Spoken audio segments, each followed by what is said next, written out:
right, we're gonna start the meeting. August 3rd meeting here, we'll have the invocation by myself, we'll have the Pledge of Allegiance by Commissioner Firstner, and then we'll have roll call. Please stand.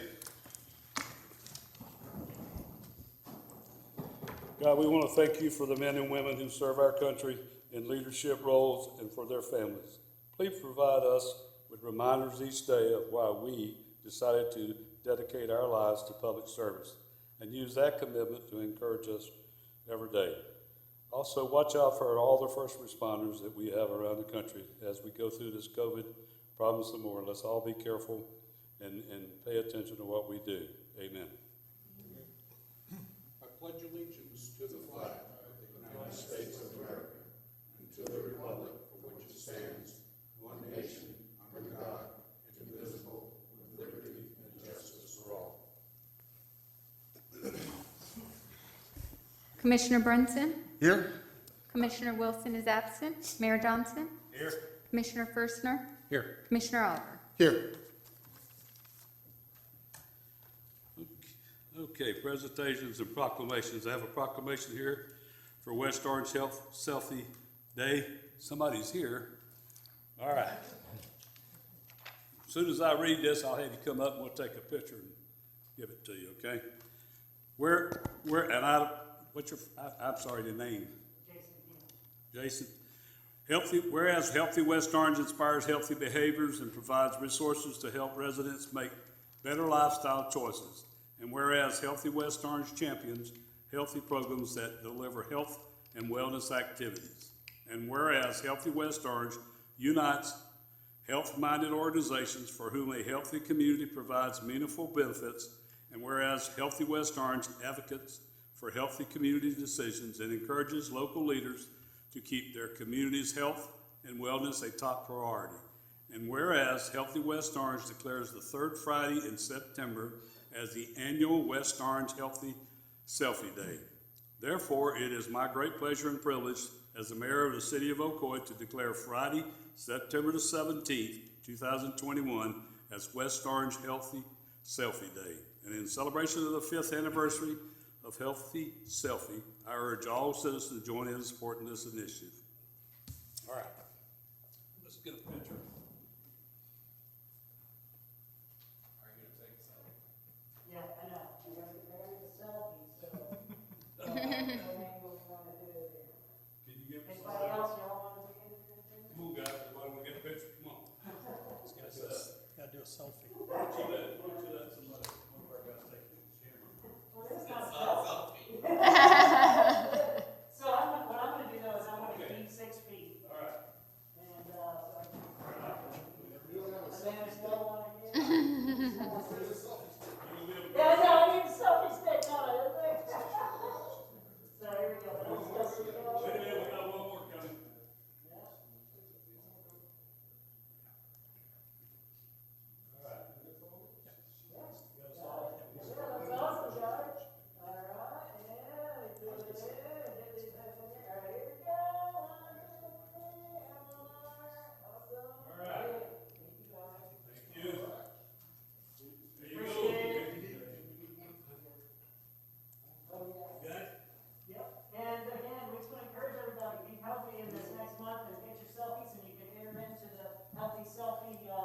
Register for our challenge, and we're giving away a year-long membership to the YMCA.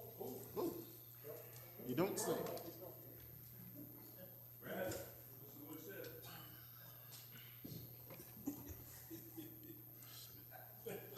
That's wrong.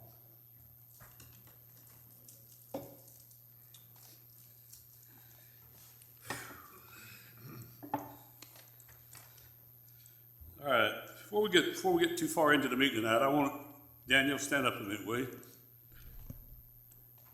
I don't know whether I know some of you know Danielle. Danielle's been coming back and forth now for how long? All right, she's leaving the West Orange shopper to go to, or what do you call it? Going to back to college, right?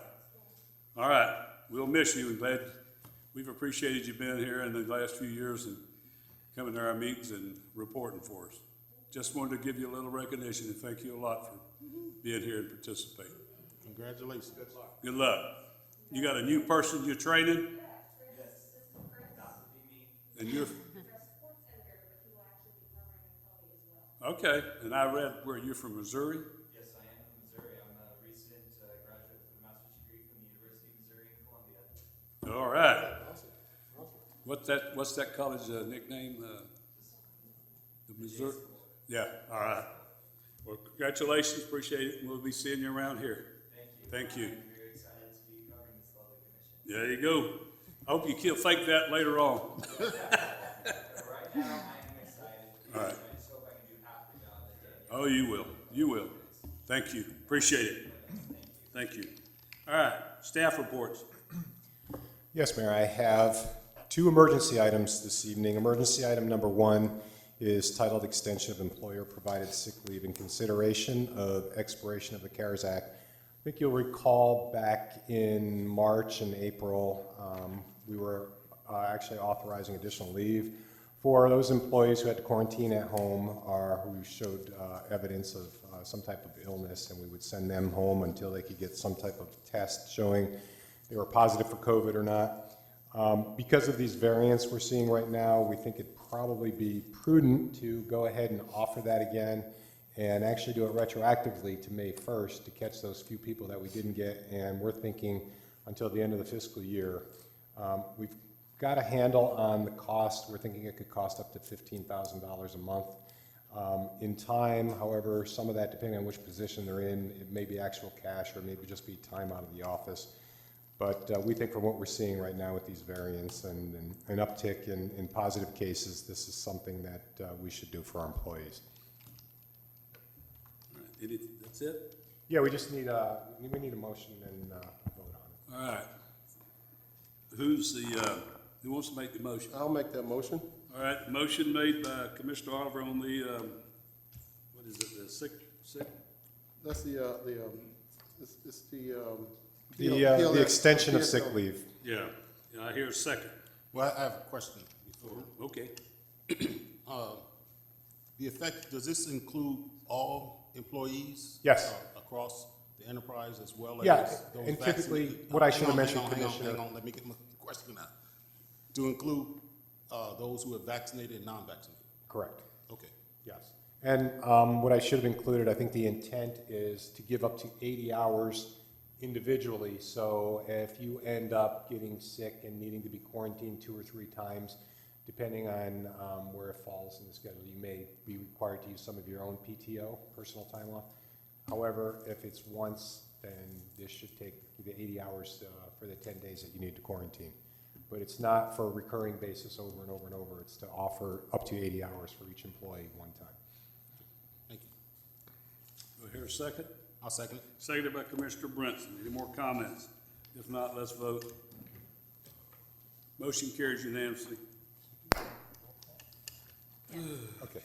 Second one I had, it's listed as emergency item number 2. The title I'm seeing right now is incorrect. It's not a type of vehicle purchase exchange request. I think they used an old cover sheet for that. It's actually a vehicle purchase request for the police department. We had a vehicle that was totaled, unmarked police vehicle that was totaled, I believe a week or 2 ago. We have located one. The insurance company has declared it a total loss. We found one that's left over on a lot, I believe in Jacksonville. We can get that. We can replace this vehicle.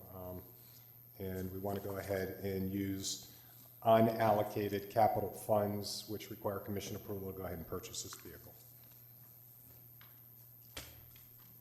Need to vote on that, Dave? Yes, please. Yep. All right. I have a question about it. Yes. Is this the same vehicle that came before us? No. This is No, another. this is one that happened recently. We just got the report from the insurance company that's been considered total. Typically, we wait to get that because we don't know if we should buy a new vehicle or we're going to need to send it to the shop to get it repaired. Okay, I don't see it again. I didn't see the date. I didn't see the date when this vehicle was lost, so I didn't see the lost date, so that's why I asked. That's fine. Okay. All right. I'll make the motion. Motion made by Commissioner Oliver. Do I hear a second? Second. Seconded by Commissioner First. No more comments. Let's vote. Motion carries with Commissioner Wilson absent. Rob, you want to, Commissioner Wilson's gonna be absent to that, right? Yeah, and I did talk with the city attorney. When you get to the item, she's going Okay, to ask all right, for it to wait. okay.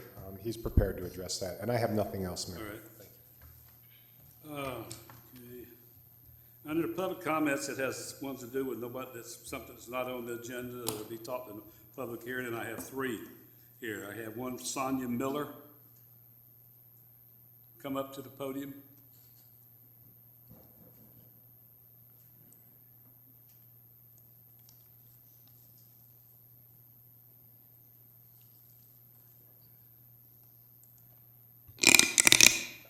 Little short. So I just have a concern in terms of the speeding that's been going on around Stark Lake. So I've lived in Ocoee my whole life and lived around Stark Lake close to 4 years, and I feel like it's progressively getting worse. And I was just curious, what are some things that can be done about it? Because this past week I had to bury 2 ducks. And it seems like the wildlife keeps getting hit. There's a lot of children around there, a lot of families. People take their dogs out over there. And whenever there was rerouting because of the city hall that's currently being built, all the traffic was diverted, but there was no parameters put in place to stop the speeding from all the traffic that was diverted around the lake. So I know I sent an email to Commissioner Wilson, who's currently not here, and she had said that the only thing that you all have been implementing is speeding tickets, and that she would speak to the chief of police, which I kind of have, the only issue I have with that is it seems to be reactive and not proactive to keep people from speeding around the lake. So, yeah. I don't know, I guess that's the issue that I wanted to bring up, because it seems like the instances are more frequent, and I walk my dog at least 3 times a day, and on multiple occasions I personally almost been hit and been cursed at for crossing the crossing the road in the designated crosswalk. And yeah, so I'm just really concerned about that. So yeah, that's what I came to speak about today. Is the chief here? Is the police chief here? I don't see him. All right. Oh, there she is. All right. We'll address it to her, let her see if she can give us some things. Maybe we can have more patrol around that area. Yeah, I don't know if maybe putting speed limit signs up with the radars, kind of what you did in front of Ocoee. Yeah. Ocoee Middle School. I know it kind of ruins the aesthetic, but. Let's let her answer. Oh, that would be to speak to her about that? Yeah. Okay, yeah, because I said, it's kind of I feel like it should be more proactive than reactive, but Yeah, I that's know. all I wanted to talk about. All right. Well, Really. Chief, you have any? Yeah, we will add some, increase some speed enforcement around the lake. We'll also move some of our sign points down there, and we'll advertise that the speed limit is the speed limit. We also have some portable signs that we can move around the lake so people are aware of their speed. Yeah. A lot of the rerouting problems have already ended because people are already. Yeah, but people are still speeding, so that's my concern. Yep. Especially with the wildlife. All right. We have, thanks, Chief. Jennifer Young, general topic.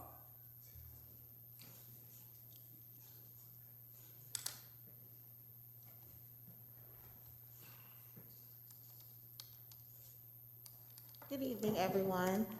I was at the last meeting, and I wanted to come back Can today you give us because your, Jennifer Yan, go I'm ahead. a business owner here in Ocoee. I had a question. I was present at the last meeting, and I noticed one of the topics that is being brought up is the salaries of the commissioners and the mayor. One of the questions that I had, first of all, I was shocked to see what the numbers were, and I just wanted to understand how that was developed and what would be a con, I would say, if anything would lack in any programs here in the city if the increases did take effect. Could you, maybe take your mask off and say that. I could not Okay. understand. anything All you right, said. so again, my question was, after being at the last meeting and realizing that the topic for discussion was increases, pay increases. I That- did, Whoa, that's on the agenda. yes, So if you're gonna talk about that, we're gonna wait till it's on the agenda. okay, That's why I said this is for something that's not on the agenda. okay. But you just put general topics, so you wanna come back up? So should I come back to Yep. that question later? Yep. Okay, Yes, ma'am. I'll do that. Okay. I'll call you back. All right. Jim Moore.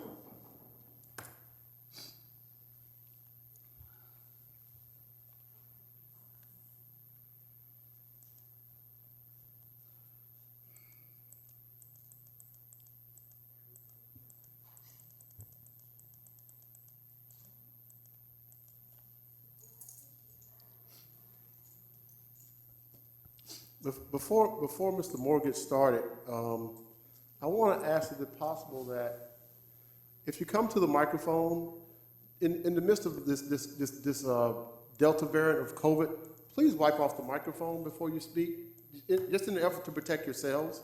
Or if we can get a staff member to do it between each person that they speak. We have the wipes up there, but please wipe off the microphone before you speak into it.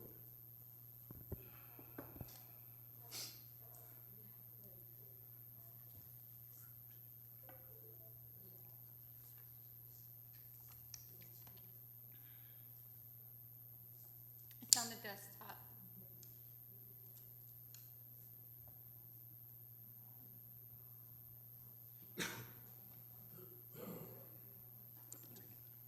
Mayor, Commissioners, my name's Jim Moyer. I live in Arden Park North, where we have new residents virtually every day. So I'm calling this a 3-minute challenge, but respectfully, calling it a 3-minute challenge.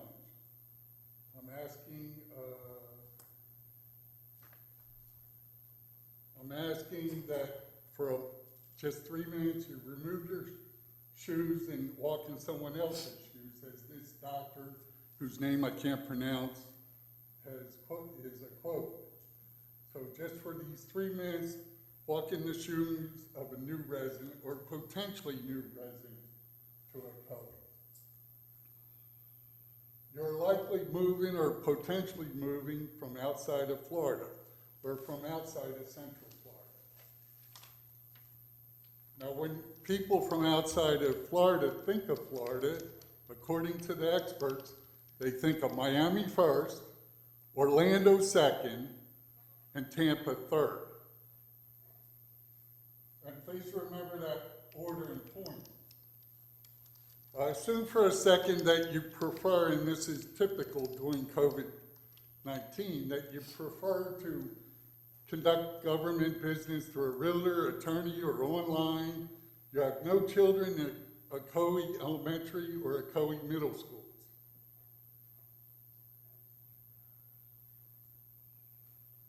You ask yourself, what is Ocoee? I mean, is it part of Orlando? Maybe it's part of West Orange with their own chamber, their own small newspaper. I mean, what is Ocoee? I mean, many places have sub-components. Sorry, I'm not too good with this. You most likely moved into the newer residential areas off of Clarkona, Ocoee Road, West Road, Ocoee Crown Parkway, or Ocoee Apopka. You have no idea what Clarkona is, what West is, what Apopka is. You're not sure if you do live in Ocoee, since the sign on Clarkona, Ocoee Road at North Lakewood Avenue points south to Ocoee. There are no signs there on Clarkona, Ocoee Road with showing Ocoee. And you work at Disney, and you see a sign to Tampa if you're going 429 and Apopka. But you work in Orlando, or what you think to be Orlando. Now, I understand that most of this is not in your control, but I'm asking you to look at it from a new person's perspective Thank you for your time. Thank you, Mr. Moore.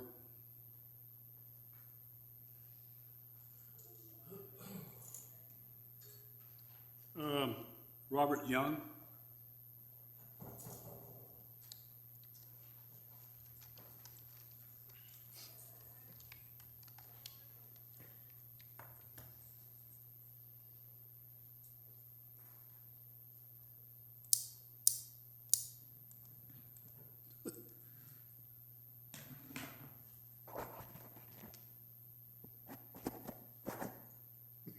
There you go.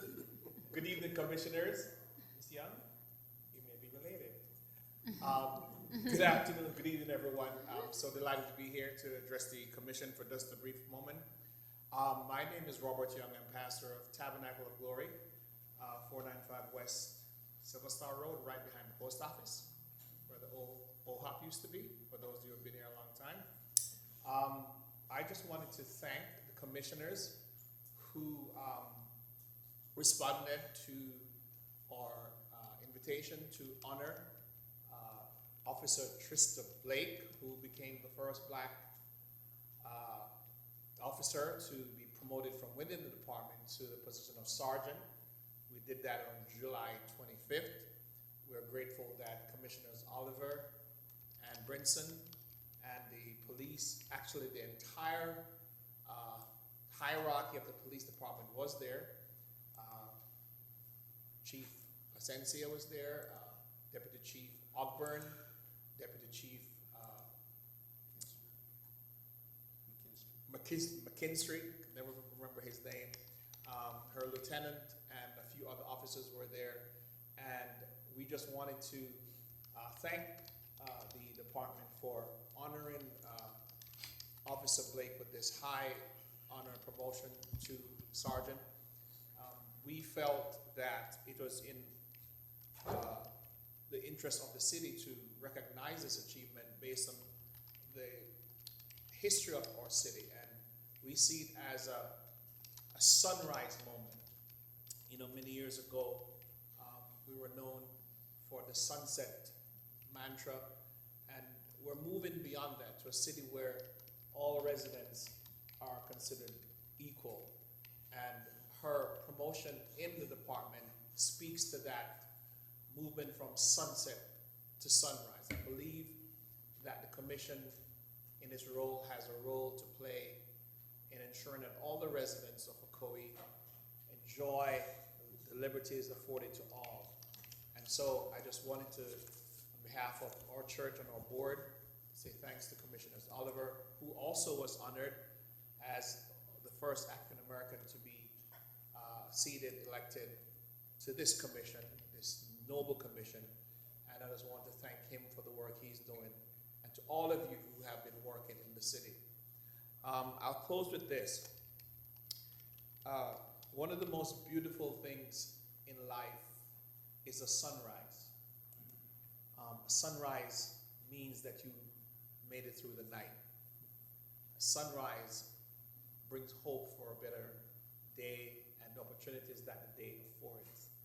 And as Ocoee expands as it is, as I think our last speaker was talking about, let us rise above the past and move forward together as one city with one goal of making a city which is equal for everybody. Thank you. Just to let you know, I was out of the country, and I sent a note saying I wouldn't be there. Yes. So. Let me also let the record reflect, Madam Recorder, that we did get a response from Sheriff Seaver that the mayor was out of town and was not able to make it. So for the record, let me say that. Thank you. Thank you. Mayor Johnson. Yeah.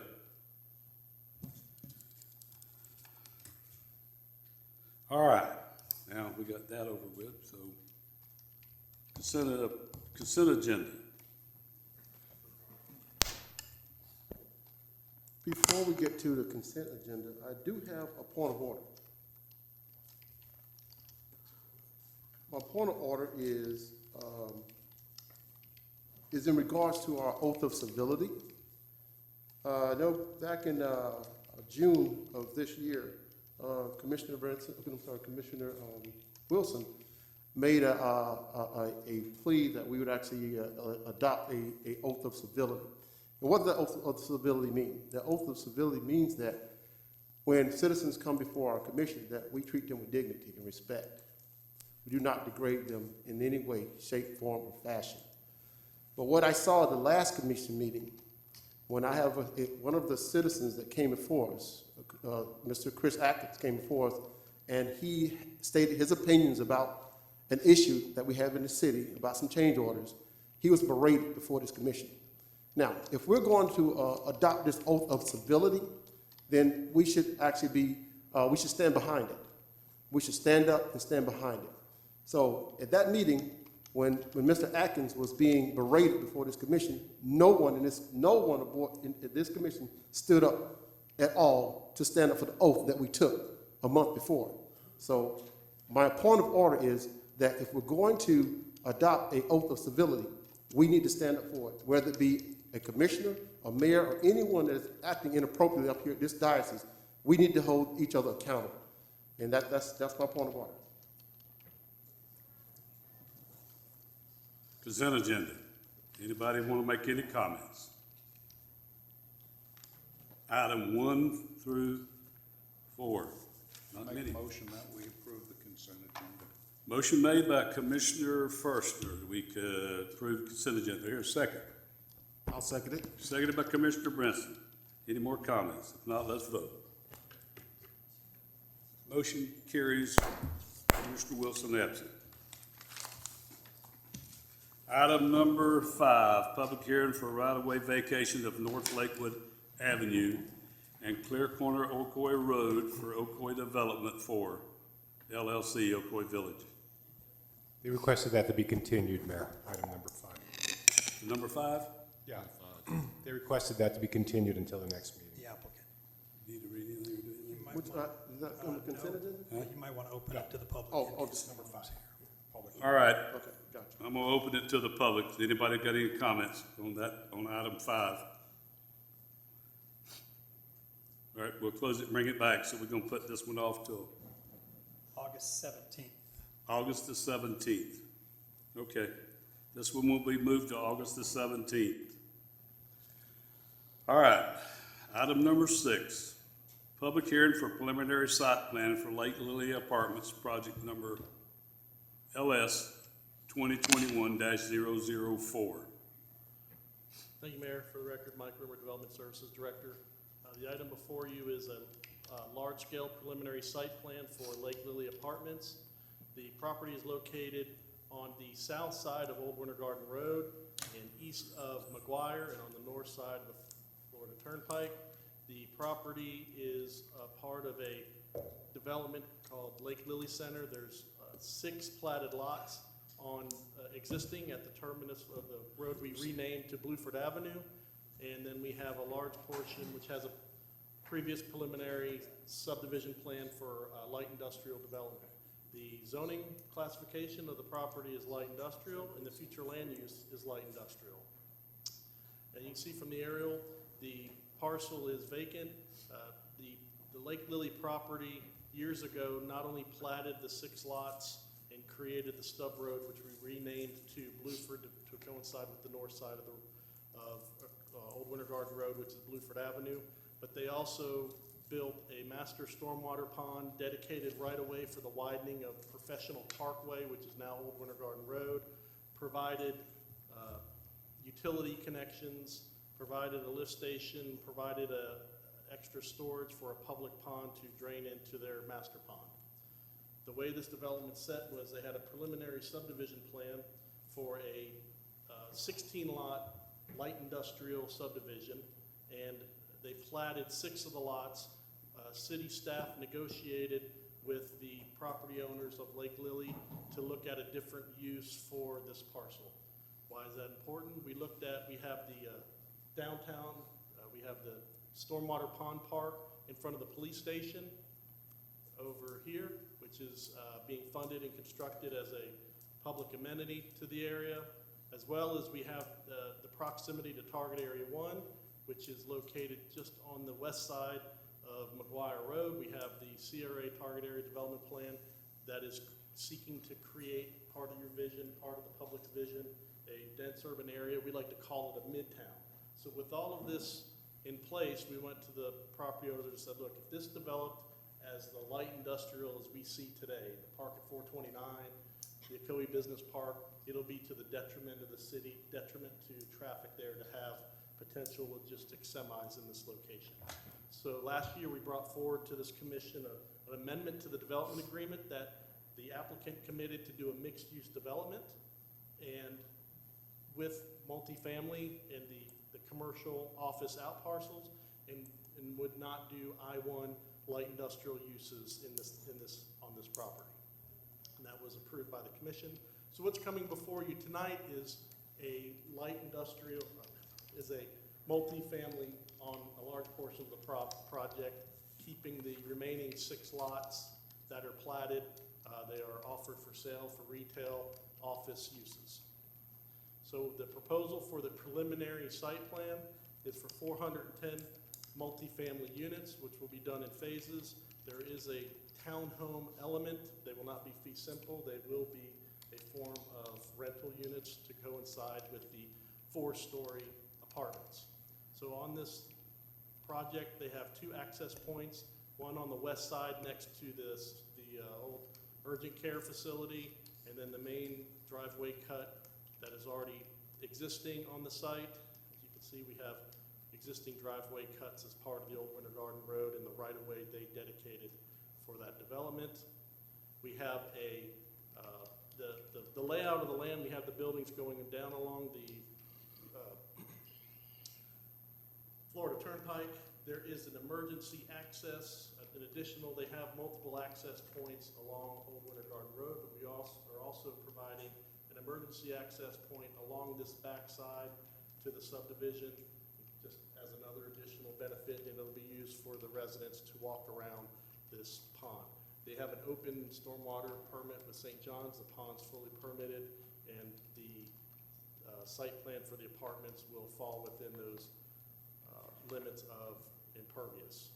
The applicant also committed to I want to show you the elevation. This is an elevation, the architecture that we're trying to achieve in Target Area 1 on the west side of McGuire Road. You'll see that with the Boyd development. They have the 2 buildings up on the corner, McGuire and 50, where we have the Tijuana Flats and the Pearl Vision and the new Southern Steer Butcher Shop and a couple other uses. They came forward with a commitment to do this urban format of the architecture, which matched the desire of the city to help create this midtown feel we're looking for in Ocoee. The staff recommends approval of the preliminary site plan.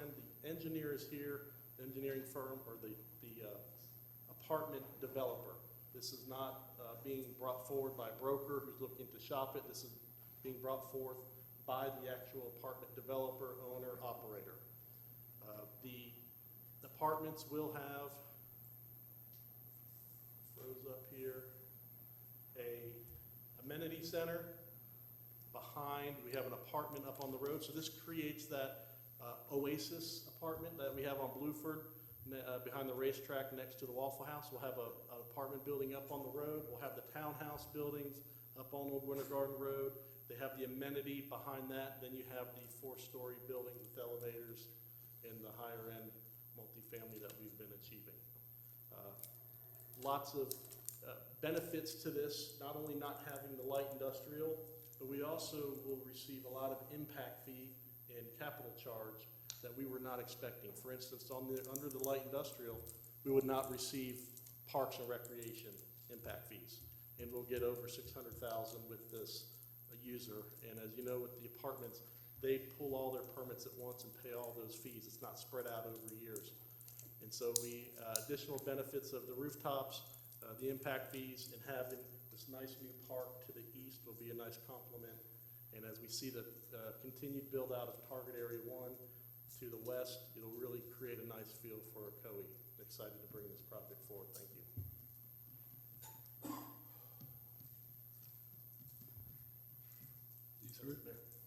All right, I'm going to open the public hearing. That way you can have the staff come up. Not the staff, but the owners if they want to talk, or the builders. Anybody wants to ask questions of them, now's the time. Can you introduce yourself?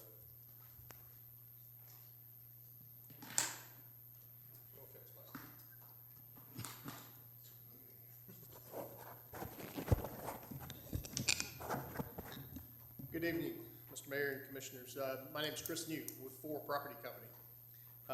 I've been a resident of Florida here since 1992 and bought my first home in Rose Hill subdivision here in Ocoee. So this is it's been home for me for a long time. I currently office down McGuire Road at 2940 McGuire Road, in Suite 500. I say that in that this property here I've been after for a long time with the Heller family. I've identified it as one of the best locations in Central Florida to build a Class A, AAA rated, institutional quality asset to bring to Ocoee. Sort of got my signature on it. My kids even ask me on a regular basis, "Are you ever going to build that deal, Dad?" So it's really close to heart here. So it will have my name on it. And I'd like to mention that we are a national developer of multifamily. We're the developer, the owners. I'm one of the owners, and we're the general contractor and property manager. So everything sort of resides, at one phone number right down McGuire. If there's any issues as we go forward with the process, so we buy the land, we develop it, we build it, we manage it. So like I said, we're a nationwide company out of Las Vegas, Nevada. We're the 15th largest multifamily developer in the country in 2019, going into COVID. So I'm happy to answer any questions. I can give you a little rundown. The amenity areas that we have, we've got about a 13,000 square foot clubhouse facility, full fitness, resort pools, the things you would expect in a high-end luxury complex where people are paying top market rents in the community. Mike covered everything else. We've got townhomes, we've got 4-story flats. We also have a couple of carriage units, which are nice executive units, have their own garages and private residence essentially over the garages. So to the back of the property, we also are trying to engage with the pond, stormwater pond. So we've got sidewalks on the south side of the pond, as well as a pavilion, which will be used for outdoor recreation. We've got the pet parks, and we also have the dog park and the pet care stations there as well. So happy to answer any questions you may have this evening. All right, commissioners, anybody have any questions? I have a couple of questions. I'm going to hit Mike with a question too, but first I'm going to hit you because I don't want Mike to have to say, Yeah, that's right. Go ahead. Appreciate it. Do you have an idea what your projected rents, especially in this economy, what your projected rents will be for this project? Rents right now, we're running around $1.80 a square foot, and that's sort of where the market's at for market rate luxury apartments. So on an average, 1,000 square foot unit, you're looking at about $1,800 a month. Okay. That's all. That's the only thing I have for you. Mike, your turn. Anybody else? I have a question for Mike. Mike, can you bring me back up to speed on the property that's east of this? Where are we going? What are we doing with that? On the 6 lots on the east side, Yes. this is part of the Heller, part of the Lake Lily development. Out of all the property, we have 6 lots, lot 1, 2, 3, 4, 5, and 6, which are platted. They have the I-1 light industrial zoning on them, but as part of the development agreement we brought to the commission last year, it was a commitment that this property would not develop under I-1 uses. It would, under a mixed use, which would be restaurant, retail, office, we could do multifamily. So these 6 lots are available for sale to be restaurant, office, retail. The property owners do not develop. They are landholders. They have a user for the multifamily side. We have the lots platted.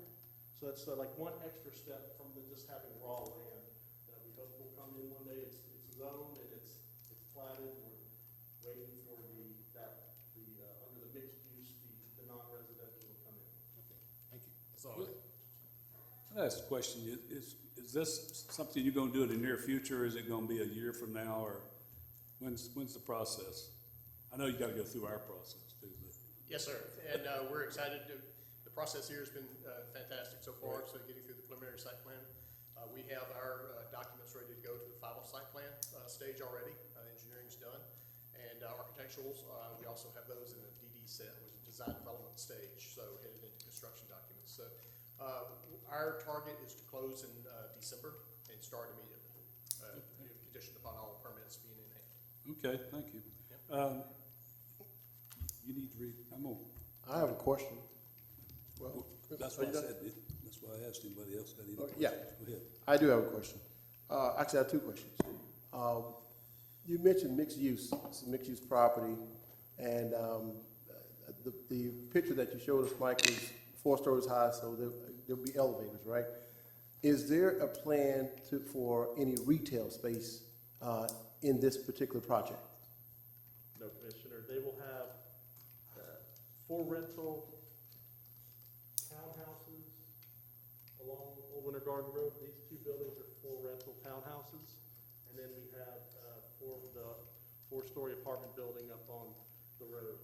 The mixed use would be the access pedestrian and vehicle access to the non-residential on the east side, the way this project facilitates. It's sort of similar to if you looked at where the 2J's Restaurant Shopping Center is. That one happens to be set up, it has the retail in the front along 50, then behind it you have the townhomes, and then behind it you have single family. This property lays out a little bit different, so the retail is going to be on the east side where you have cross access to the multifamily coming down here. So you have. Are you saying there is a plan for retail, Yeah, or these there could be 6 retail lots on are the ready blank, for retail use, yes. on those lots there, These 6 but not the current project itself? This would be the out parcel to the 6. This large, how many acres? 60 acres is coming in at, 16 is coming in as multifamily.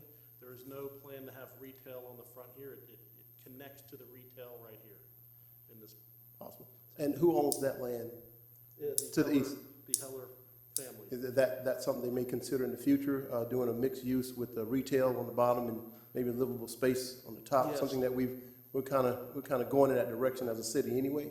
As so the property has a lot of entitlements to it based off of providing the water and sewer that we utilize out there, lift stations, the right-of-way and construction of Old Winter Garden Road.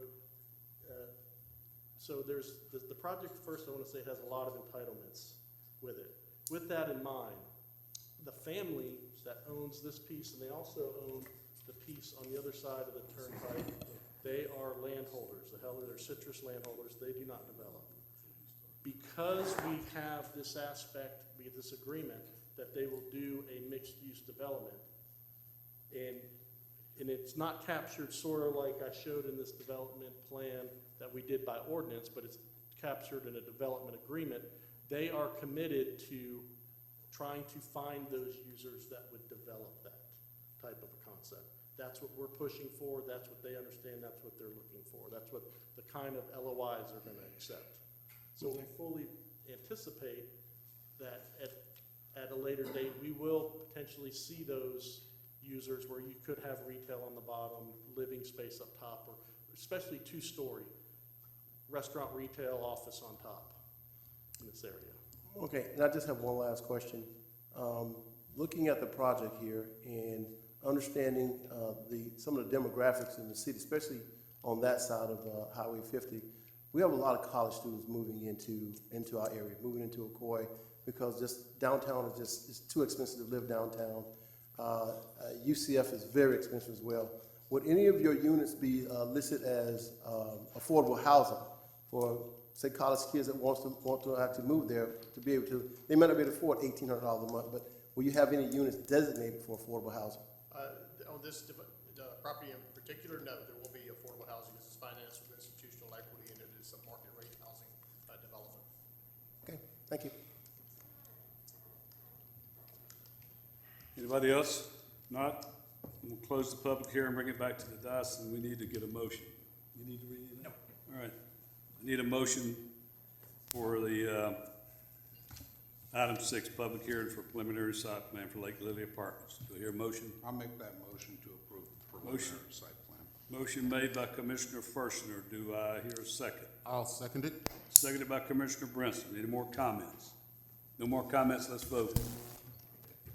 Motion carries with Commissioner Oliver, no. Motion carries with 1 nay. And I will say one thing about my no vote. My no vote was based on looking at where the city is moving and how we're actually developing in the city. I think that we should also start looking at ways to bring in more retail economic development in these developments coming here. And you're building these multifamily units, and there is no plan to do more. We're listing as mixed use, but we're not actually fulfilling that entire listing by actually looking at the retail part of this. So that was just the reason for my no vote. And also looking out for some of our kids that are actually starting to move closer toward Ocoee because they can't afford rent in downtown and other areas. So maybe the developers can actually start looking at identifying some affordable units when they build these large projects out. Congratulations. Welcome aboard. Thank you very much. All right, first reading of, all right, before I do that, I got one more public comment that was under something without being on the agenda. Brad Lomnick.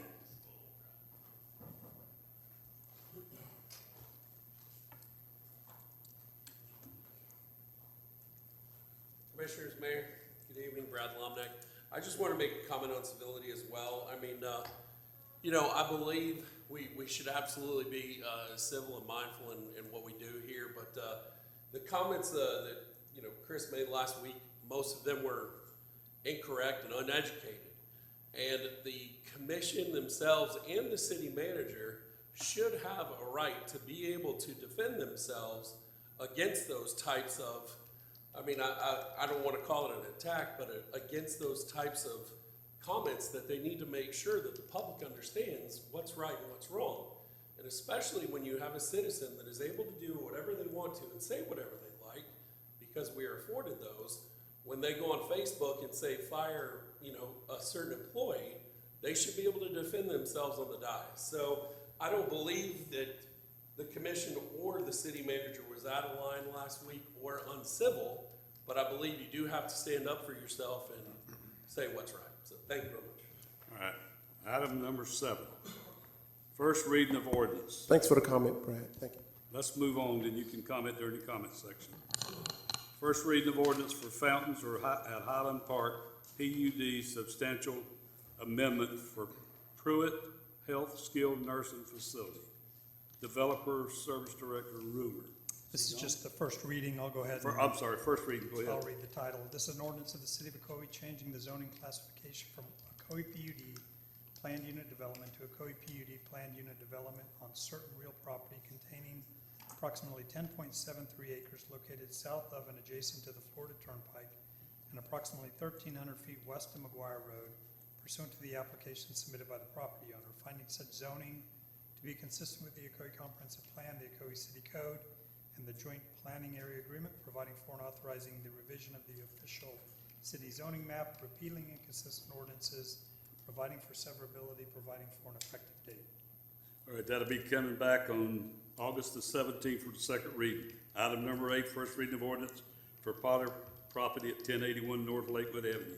Annexation and rezoning. All right, this is the annexation ordinance, an ordinance of the City of Ocoee, Florida, annexing into the corporate limits of the City of Ocoee, Florida, certain real property containing approximately 0.37 acres located on the east side of North Lakewood Avenue and approximately 1,165 feet south of Worst Road pursuant to the application submitted by the property owner, finding said annexation to be consistent with the Ocoee Comprehensive Plan, the Ocoee City Code, providing for and authorizing the updating of official city maps, providing for direction to the city clerk, providing for severability, repealing inconsistent ordinances, providing for an effective date. And then the rezoning ordinance is an ordinance of the City of Ocoee, Florida, changing the zoning classification from Orange County R2 Residential District to City of Ocoee R1 Single-Family Dwelling on certain real property containing approximately 0.37 acres located on the east side of North Lakewood Avenue and approximately 1,165 feet south of Worst Road pursuant to the application submitted by the property owner, finding such zoning to be consistent with the Ocoee Comprehensive Plan, providing for and authorizing the revision of the official city zoning map, repealing inconsistent ordinances, providing for severability, providing for an effective date. All right, that will also be back on August the 17th, 2021. Item number 9, first reading of ordinance for Garcia Aurora property at 107 13th Avenue, annexation and rezoning. All right, the annexation ordinance is an ordinance of the City of Ocoee, Florida, annexing into the corporate limits of the City of Ocoee, Florida, certain real property containing approximately .29 acres located on the north side of 13th Avenue, approximately 172 feet east of North Lakewood Avenue, and 375 feet north of Worst Road pursuant to the application submitted by the property owner. Finding said annexation to be consistent with the Ocoee Comprehensive Plan, the Ocoee City Code, providing for and authorizing the updating of official city maps, providing direction to the city clerk, providing for severability, repealing inconsistent ordinances, providing for an effective date. The rezoning ordinances, an ordinance of the City of Ocoee, Florida, changing the zoning classification from Orange County R2 Residential District to City of Ocoee R1 Single Family Dwelling on certain real property containing approximately .29 acres located on the north side of 13th Avenue, approximately 172 feet east of North Lakewood Avenue and 375 feet north of Worst Road pursuant to the application submitted by the property owner. Finding such zoning to be consistent with the Ocoee Comprehensive Plan, providing for and authorizing the revision of the official city zoning map, repealing inconsistent ordinances, providing for severability, providing for an effective date. All right, same thing, be back August the 17th for the second reading. Item number 10, first reading of ordinance for Lindsay property at 5024 Adair Street, annexation and rezoning project. All right, this is the annexation ordinance, an ordinance of the City of Ocoee, Florida, annexing into the corporate limits of the City of Ocoee, Florida, certain real property containing approximately .38 acres located 1,075 feet south of Clarkona Ocoee Road at the southwest corner of the intersection of Adair Street and 4th Avenue pursuant to the application submitted by the property owner. Finding said annexation to be consistent with the Ocoee Comprehensive Plan, the Ocoee City and the Ocoee City Code, providing for and authorizing the updating of official city maps, providing direction to the city clerk, providing for severability, repealing inconsistent ordinances, providing for an effective date. And the rezoning ordinance is an ordinance of the City of Ocoee, Florida, changing the zoning classification from Orange County A1, Citrus Rural District to City of Ocoee R1, single-family dwelling on certain real property containing approximately .38 acres located approximately 1,075 feet south of Clarkona Ocoee Road at the southwest intersection of Adair Street and 4th Avenue pursuant to the application submitted by the property owner. Finding said zoning to be consistent with the Ocoee Comprehensive Plan, providing for and authorizing the revision of the official city zoning map, repealing inconsistent ordinances, providing for severability, providing for an effective date. Same thing, back August the 17th for the second reading. Item 11, first reading of ordinance for a Marion property at 403 2nd Street, annexation and rezoning. All right, the annexation ordinance is an ordinance of the City of Ocoee, Florida, annexing into the corporate limits of the City of Ocoee, Florida, certain real property containing approximately .39 acres located on the east side of 2nd Street, 187 feet north of East Silver Star Road pursuant to the application submitted by the property owner. Finding said annexation to be consistent with the Ocoee Comprehensive Plan and the Ocoee City Code, providing for and authorizing the updating of official city maps, providing direction to the city clerk, providing for severability, repealing inconsistent ordinances, providing for an effective date. And the rezoning ordinance is an ordinance of the City of Ocoee, Florida, changing the zoning classification from Orange County R1 Residential District to City of Ocoee R1A, single-family dwelling on certain real property containing approximately .39 acres, located on the east side of 2nd Street, 187 feet north of East Silver Star Road, pursuant to the application submitted by the property owner. Finding such zoning to be consistent with the Ocoee Comprehensive Plan, providing for and authorizing the revision of the official city map, zoning map, repealing inconsistent ordinances, providing for severability, providing for an effective date. All right, same thing. It will be back on August the 17th for the second reading. Item number 12, first reading of ordinance for Martinez, Perez property at 128 First Street, annexation and rezoning. All right, annexation ordinance, an ordinance of the City of Ocoee, Florida, annexing into the corporate limits of the City of Ocoee, Florida, certain real property containing approximately 1.02 acres located on the west side of First Street, approximately 1,124 feet south of East Silver Star Road pursuant to the application submitted by the property owner. Finding said annexation to be consistent with the Ocoee Comprehensive Plan and the Ocoee City Code, providing for and authorizing the updating of official city maps, providing direction to the city clerk, providing for severability, repealing inconsistent ordinances, providing for an effective date.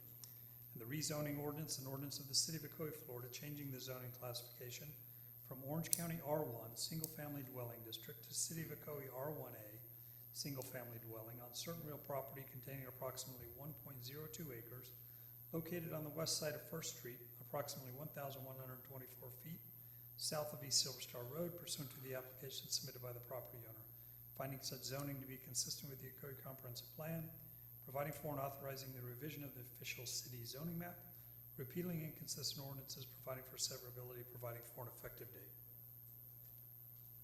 All right, same thing, it'll be back August 17th for a second reading. You need to drink some water before you start. I'm good.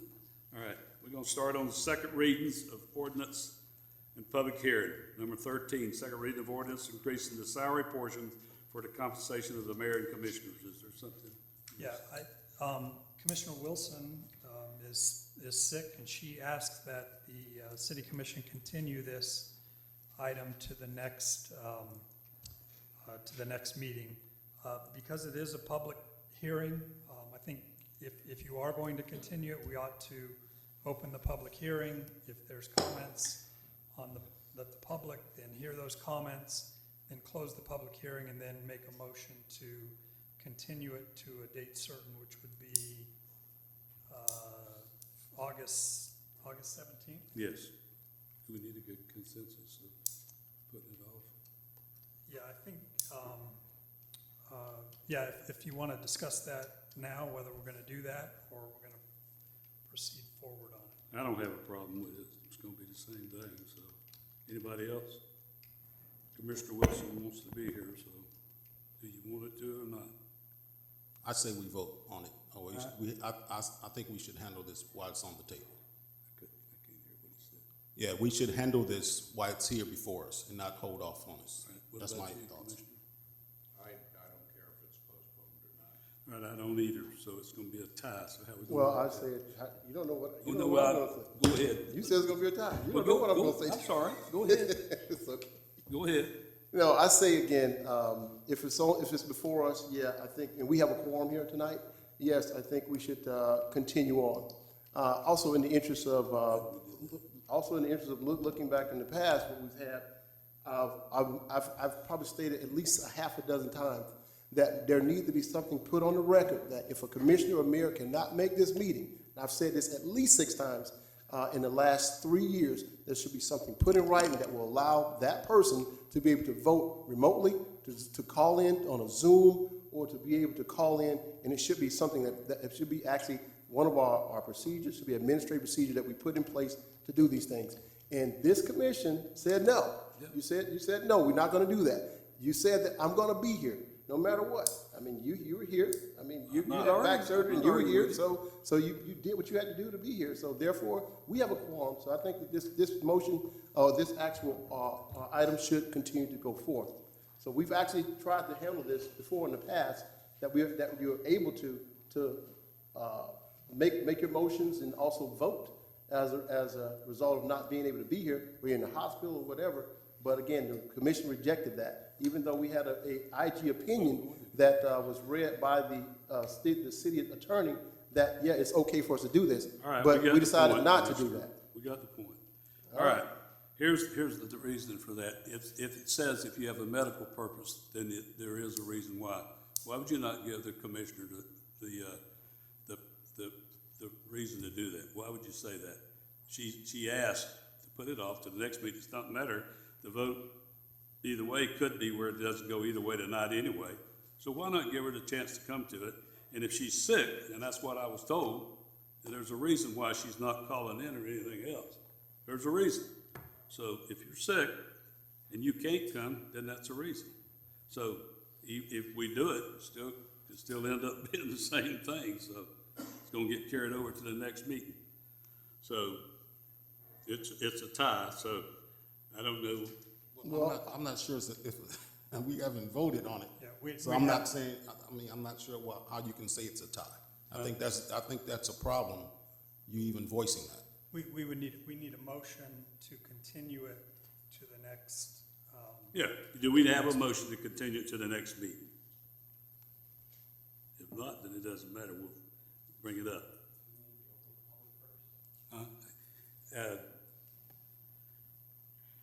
Anybody have a motion? All right, we can, I'm gonna open the public hearing and I have one person, Jennifer Young, you said you wanted to talk about that.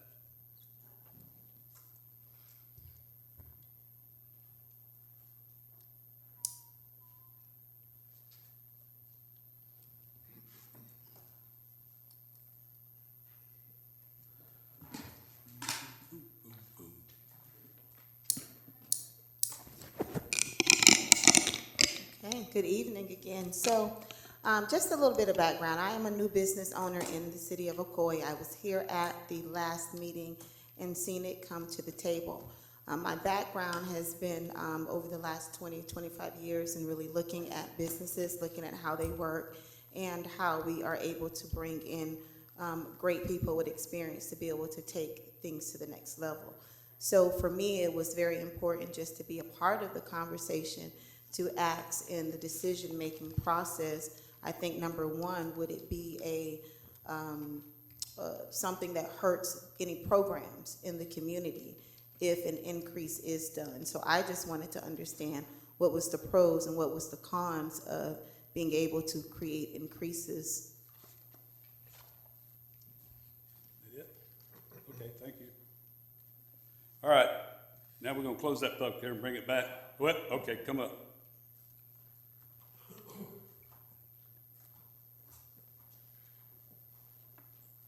Commission, Mayor Brad Lomnick, I believe this is a very important topic, and yes, we do have a quorum, but I believe all voices on the commission should be heard about this topic. I think it affects all of you on the dais, so I believe you should carry this till Commissioner Rosemary is here. That way she can make her opinion known on this fact. Just because she's sick or whatever shouldn't take her voice away from this. So I would ask that you carry this over to the next meeting. Thank you. All right, we're back to the dais again. So, discussion.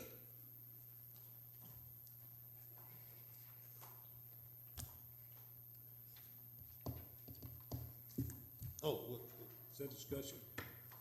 Well, I think I'm gonna take this off. I don't know if there needs to be additional discussion. I think we've talked about this numerous times as far as those in the public who does not know of the history of the salary for this commission. It was set in 1996, enacted in 1996. It went into effect in 1998, and since that time, it has not been increased at all.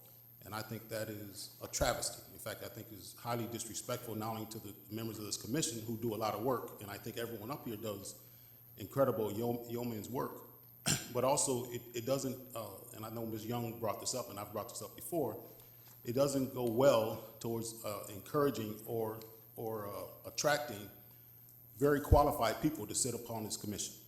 This commission, we do a lot of work. We make decisions based, that really affects people's lives immediately, not something that's in Washington, D.C., and 3 or 4 months later you hear about it.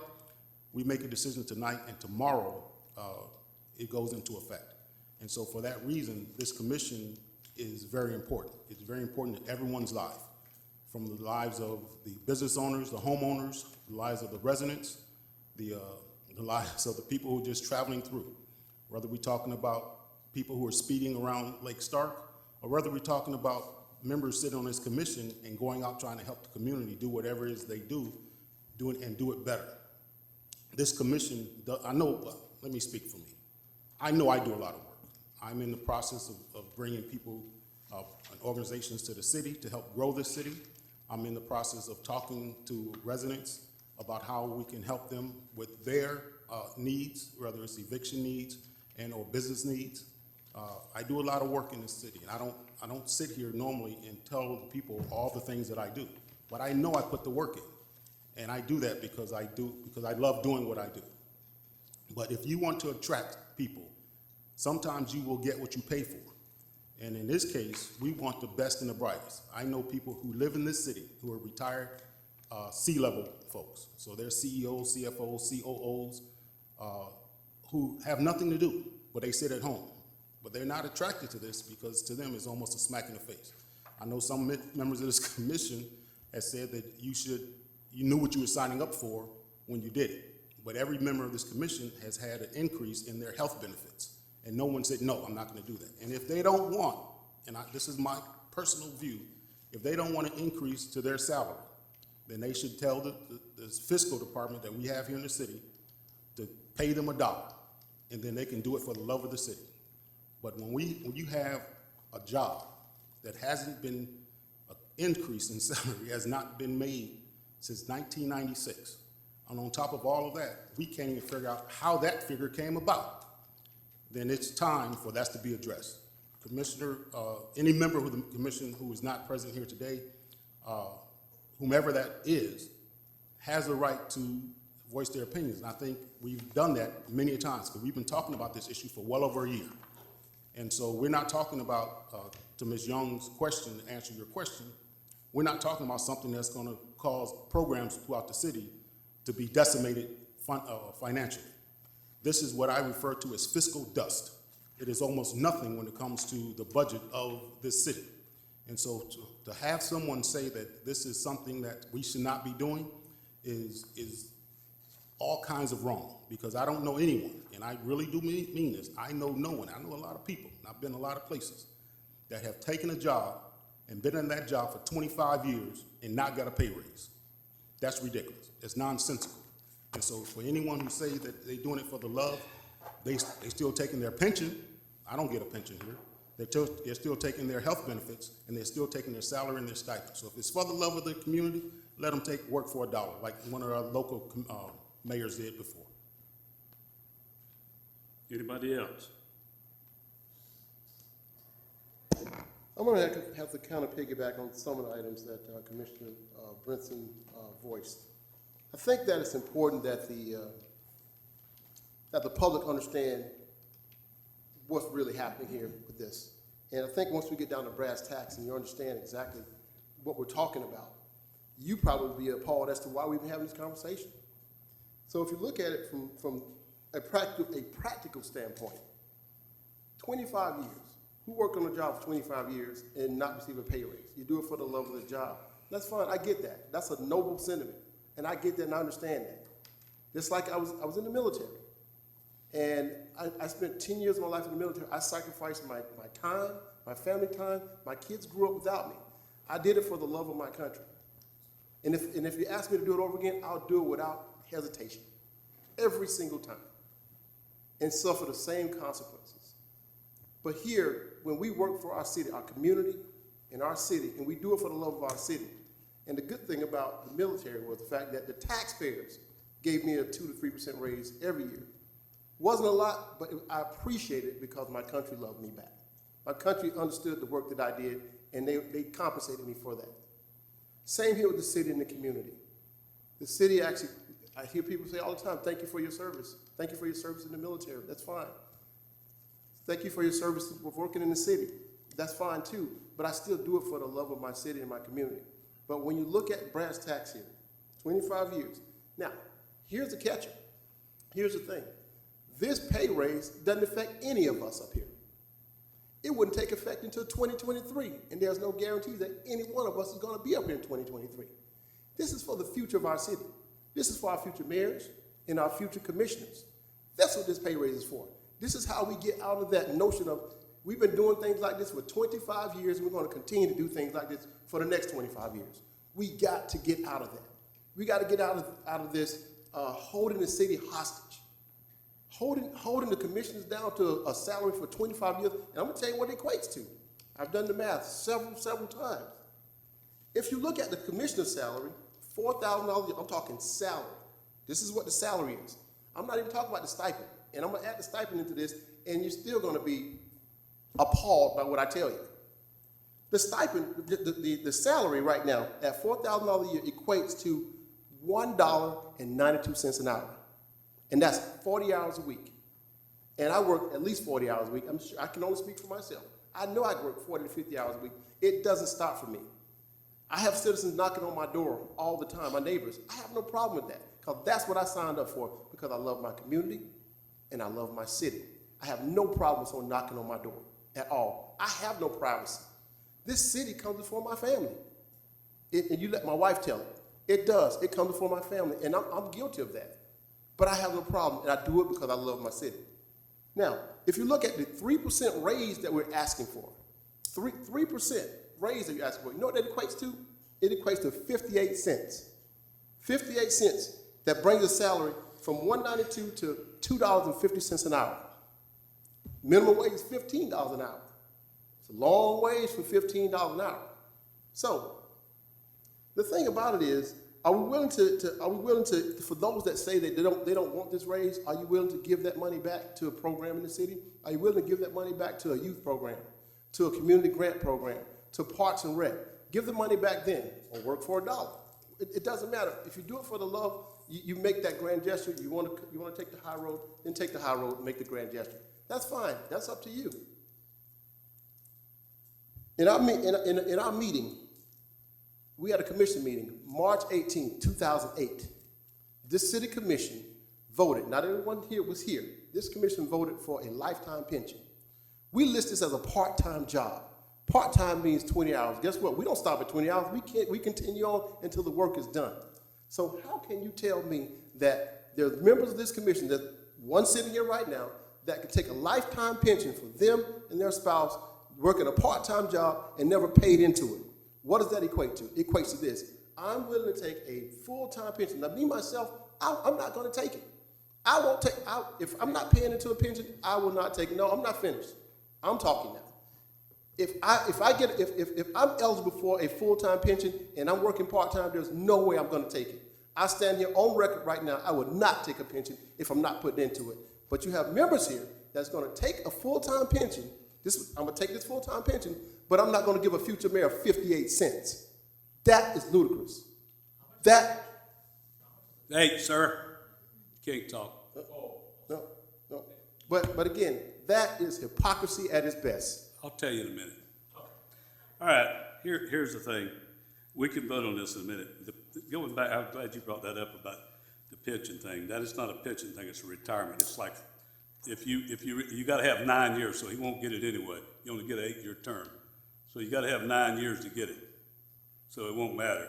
But the thing about it was voted in 2008. I guess I pulled it back up and looked at it. There's 4 people voted for it, 1 voted no. The guy that voted no said clearly afterwards that he knew the vote was carrying, so he didn't have to vote yes. So it doesn't matter. I think it comes out to $400 a month if you stay 40 years. You got to get 40 years and to get it. And first of all, I'm one of them on there, but I'm not planning on retiring. I've been here 35 years. I'm not retiring. I don't want the money. I'm doing this. And if I wanted to retire, I'd have retired a long time ago, putting up with some of the stuff you got to put up with here. But I do it, and it has nothing to do about making money for the salary thing. The salary was $100 when I started, $100. And we spent that on charity, and I still spend money on charity. I give money out of my salary to charity all the time.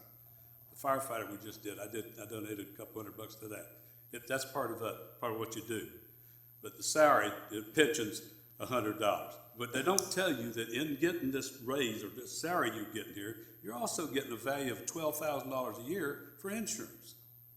These commissioners get free insurance. If you want to give away, if you don't want to do that, pay for the insurance. Let's all pay for our insurance. I'll vote for that. I'll say let's all pay for our insurance. You vote for it? All right. I'll vote for paying for my insurance. I sure will. I'll vote for it. I sure will. If you want to help cut the money and not do something, let's all pay for our own insurance. I have no problem with that. But that's the problem. It's not. And when I got elected for $100, I didn't care what the salary was. And I don't think you have to make $100,000 or be a rocket scientist to do this job. An average person ought to have the chance to be able to come up here and run for office in America for a city, not having to have to worry about because he didn't make the $150,000 a year. So there's a lot of citizens that run in cities all over this United States that don't make a lot of money.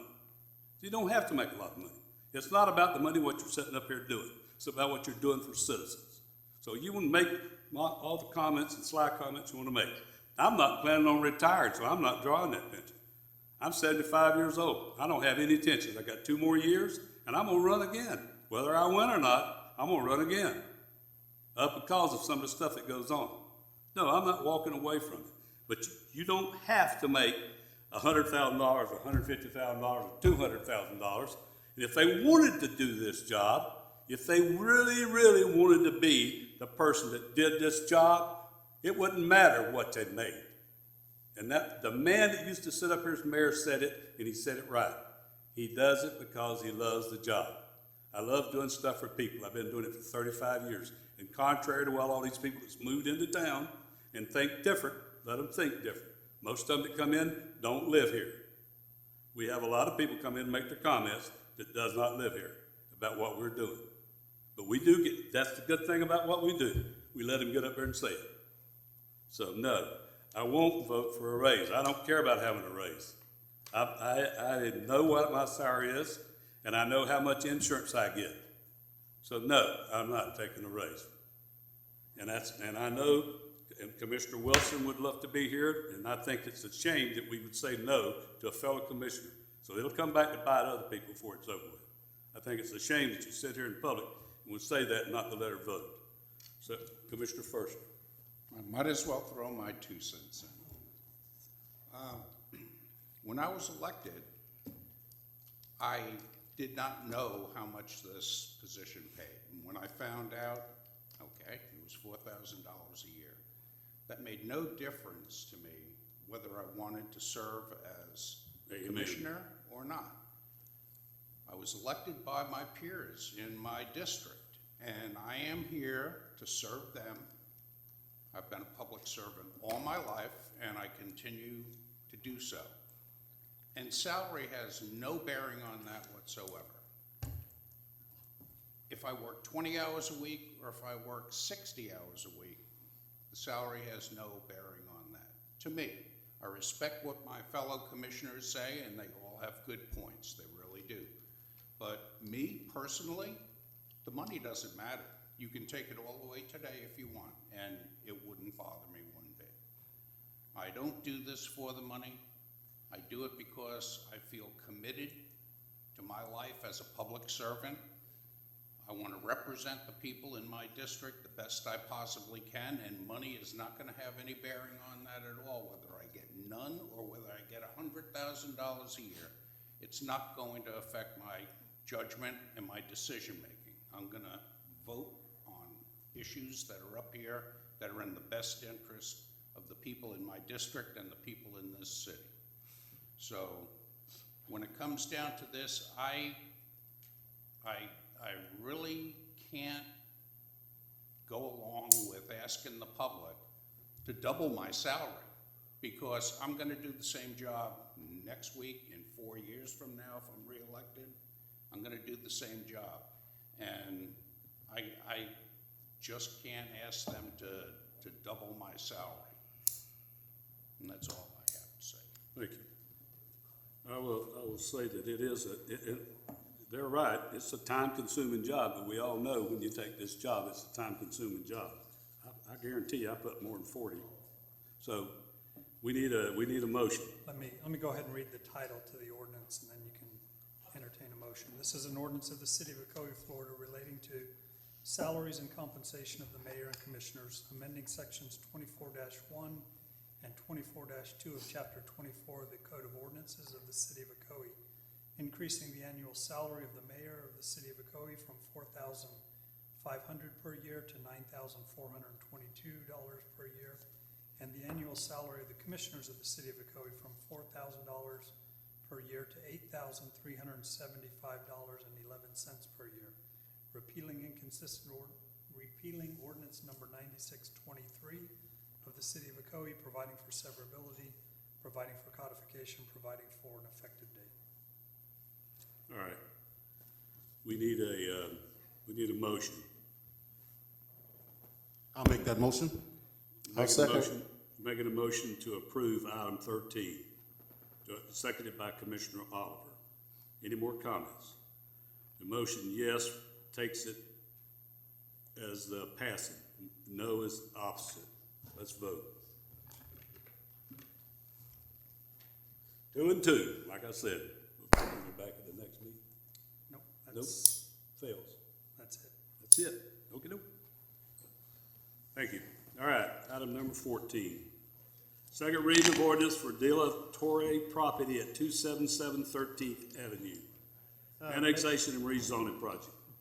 Mayor, I wanted to first say that the items are listed as Gregory Hines, planner, and we had Greg presenting at the last couple of meetings. I think he became a TV star, and he was plucked from us by Osceola County Public Schools. What? He's leaving us he's got a really good promotion. We wish him the best. And I want to introduce Anat Whitfield to you. She's AICP. She comes to the city as our zoning manager. She has years of service with Orange County, Oviedo, and Department of Economic Opportunity. We were really lucky to snatch her from Orange County. She's gonna facilitate. Don't let her be on TV too long. I know. I know, I've been told I have a face for radio, so I'm gonna be up here more, so thank you. All right. What's your name? Good evening, Ms. Mayor. Anach Whitfield. Get here. Anach, Knox? yes. Like, take it up a notch. Turn that thing up for her, Mike. Okay, you're on board. You're on. All right, second reading here.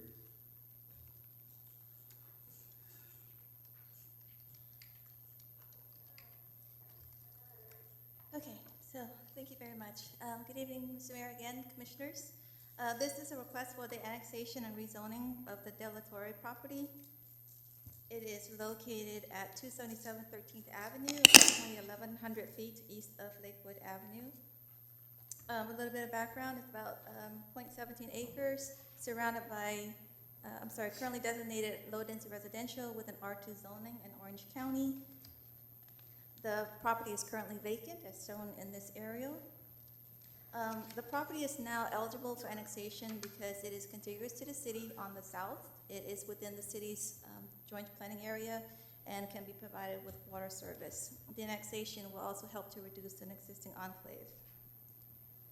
This map shows the existing zoning surrounding the property, and this one shows the existing future land use designations surrounding the property.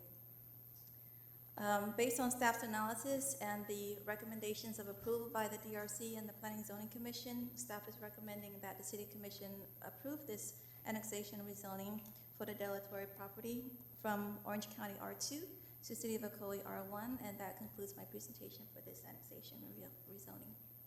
All right.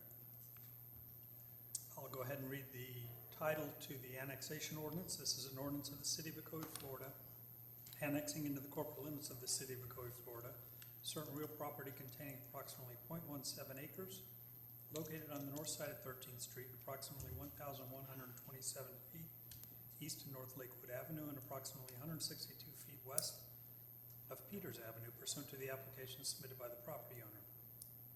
Finding said annexation to be consistent with the Ocoee Comprehensive Plan and the Ocoee City Code, providing for and authorizing the updating of official city maps, providing direction to the city clerk, providing for severability, repealing inconsistent ordinances, providing for an effective date. And the rezoning ordinance on this matter is an ordinance of the City of Ocoee, Florida, changing the zoning classification from Orange County R2 Residential District to City of Ocoee R1, single-family dwelling on certain real property containing approximately 0.17 acres located on the north side of 13th Street, approximately 1,127 feet east of North Lakewood Avenue, and approximately 162 feet west of Peters Avenue, pursuant to the application submitted by the property owner. Finding such rezoning to be consistent with the Ocoee Comprehensive Plan, providing for and authorizing the revision of the official city zoning map, repealing inconsistent ordinances, providing for severability, providing for an effective date. All right, we're going to open the public hearing and we have to do two separate votes. We'll do the vote first for the annexation, and then we'll do a vote for the rezoning. So any comments from the public on this item 14? If not, I'm gonna close it and bring it back to the dais, and I need a motion for second reading of annexation. I'll make that motion for the annexation for the Del Torre property. I need a second. Second. Seconded by first by Commissioner Brinson, seconded by Commissioner Forster.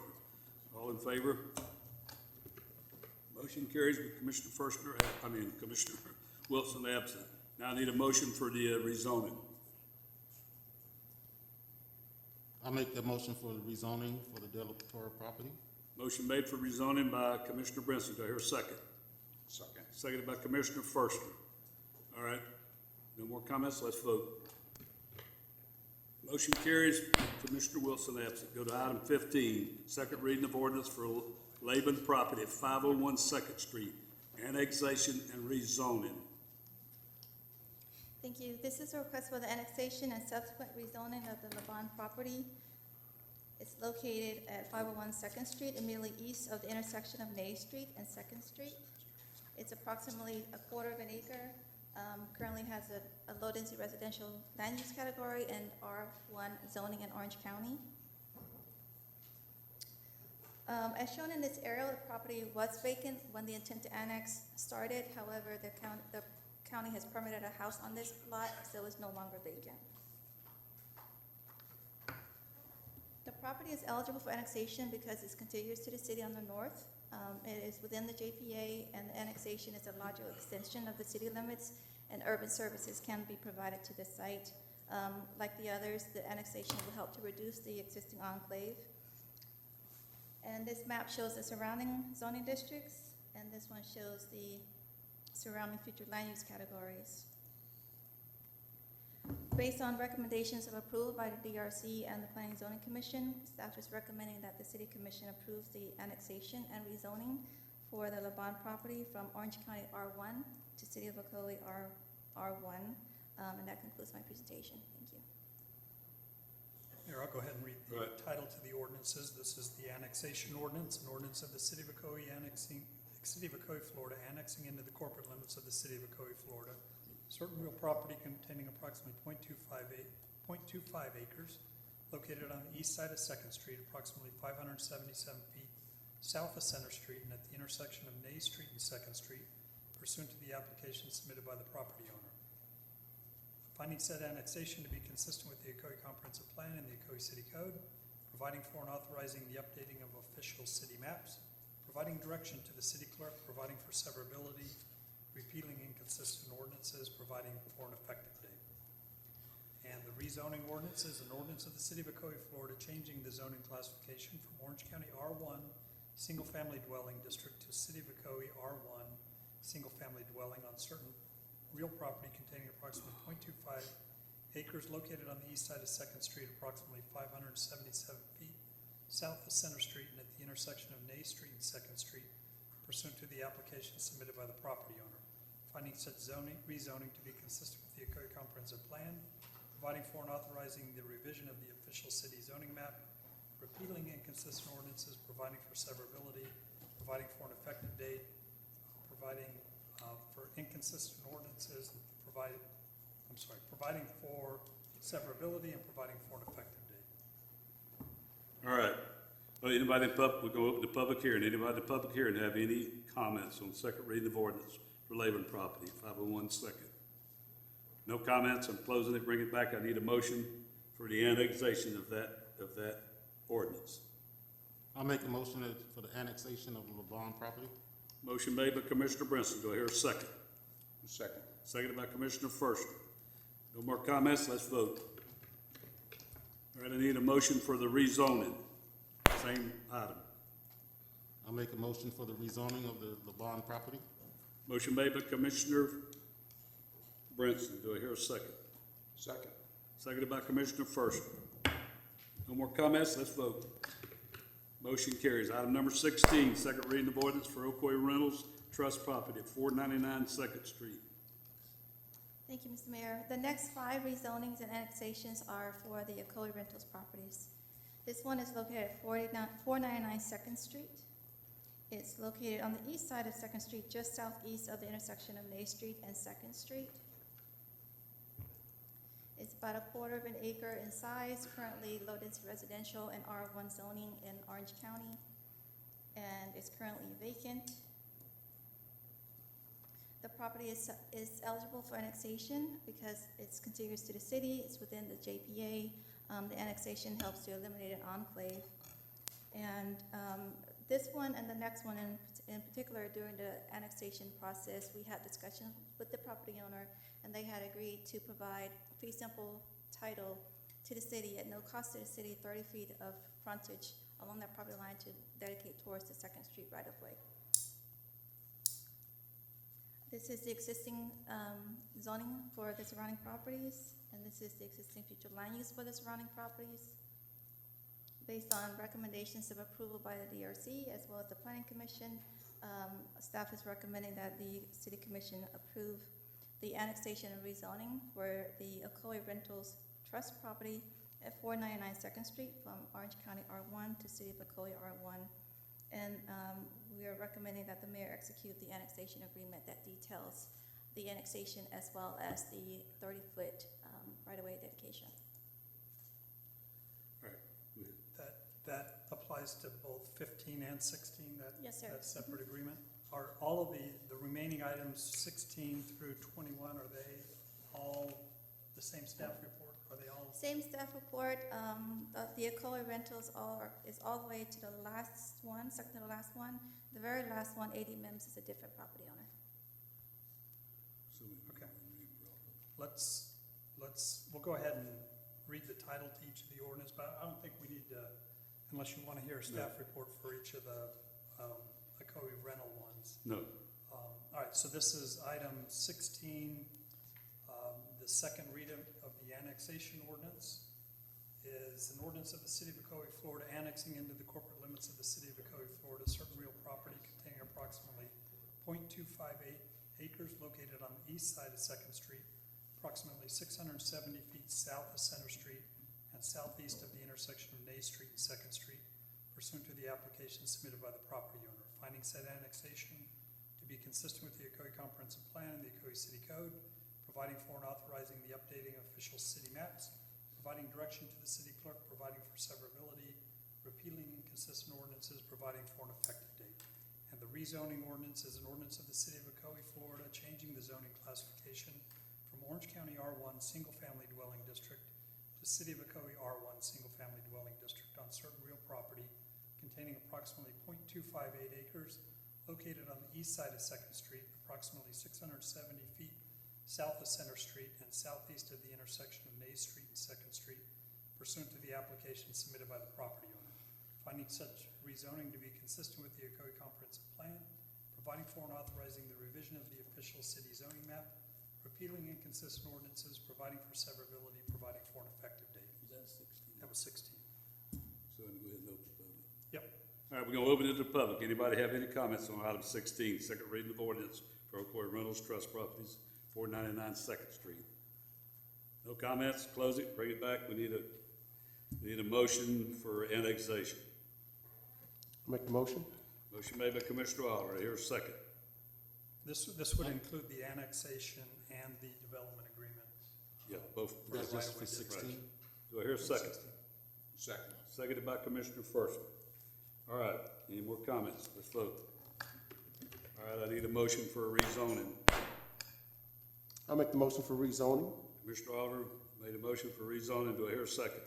Second. Seconded by Commissioner First. Let's vote. Item number 17, second reading of ordinance for Ocoee Rentals Trust Property, 437 Second Street. All right, this is adjacent property to the last one, also Yes. has the right-of-way. Yes, issue, just right? south of it. Okay. This is the annexation ordinance, an ordinance of the City of Ocoee, Florida, annexing into the corporate limits of the City of Ocoee, Florida, certain real property containing approximately 0.25 acres located on the east side of Second Street, approximately 745 feet south of Center Street, and about 87 feet southeast from the intersection of Nay Street and Second Street, pursuant to the application submitted by the property owner. Finding said annexation to be consistent with the Ocoee Comprehensive Plan and the Ocoee City Code, providing for and authorizing the updating of official city maps, providing direction to the city clerk, providing for severability, repealing inconsistent ordinances, providing for an effective date. And the rezoning ordinance, an ordinance of the City of Ocoee, Florida, changing the zoning classification from Orange County R1 Single Family Dwelling District to City of Ocoee R1 Single Family Dwelling on certain real property containing approximately 0.25 acres located on the east side of Second Street, approximately 745 feet south of Center Street, and about 87 feet southeast from the intersection of Nay Street and Second Street, pursuant to the application submitted by the property owner. Finding such zoning to be consistent with the Ocoee Comprehensive Plan, providing for and authorizing the revision of the official city zoning map, repealing inconsistent ordinances, providing for severability, providing for an effective date. All right, same thing. Open public hearing for item 17 for property at 437 Second Street for annexation and rezoning. No comments, bring it back to the dais. I hear the motion for annexation. Make a motion for annexation. Motion made by Commissioner Oliver. Do I hear a second? I'll second it. Seconded by Commissioner Brinson. Any more comments? Not, let's vote. I need a motion for rezoning. I'll make the motion for rezoning.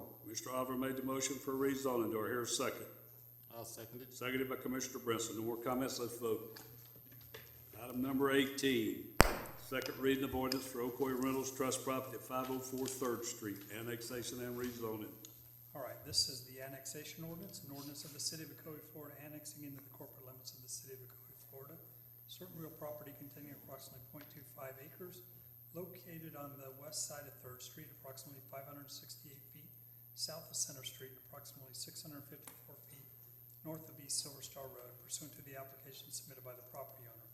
Finding said annexation to be consistent with the Ocoee Comprehensive Plan and the Ocoee City Code, providing for and authorizing the updating of official city maps, providing direction to the city clerk, providing for severability, repealing inconsistent ordinances, providing for an effective date, and the rezoning ordinance, an ordinance of the city of Ocoee, Florida, changing the zoning classification from Orange County R1 single-family dwelling district to city of Ocoee R1 single-family dwelling on certain real property containing approximately 0.25 acres located on the west side of Third Street, approximately 568 feet south of Center Street, and approximately 654 feet north of East Silver Star Road, pursuant to the application submitted by the property owner.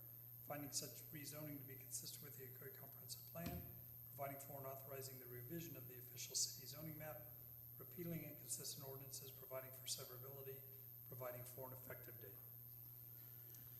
All right, item 18, second reading of ordinance for the property at 504 3rd Street, rental property. We need to open the public hearing. Nobody in the public want to comment on that. No comments, we'll close it.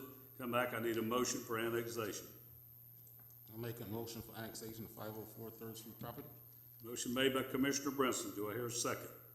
Second. Seconded by Commissioner First. All in favor, say aye. Vote. All right, we need a motion for rezoning. All right, boys. I make the motion for rezoning. All right, motion made by Commissioner Oliver. Do I hear a second? I'll second it. Seconded by Commissioner Brinson. No more comments, let's vote. All right, item number 19, second reading of ordinance for Ocoee Rentals Trust Property at 502 3rd Street, annexation and rezoning. All right, the annexation ordinance is an ordinance of the city of Ocoee, Florida, annexing into the corporate limits of the city of Ocoee, Florida, certain real property containing approximately 0.24 acres located on the west side of Third Street, approximately 664 feet south of Center Street, and approximately 579 feet north of East Silver Star Road, pursuant to the application submitted by the property owner.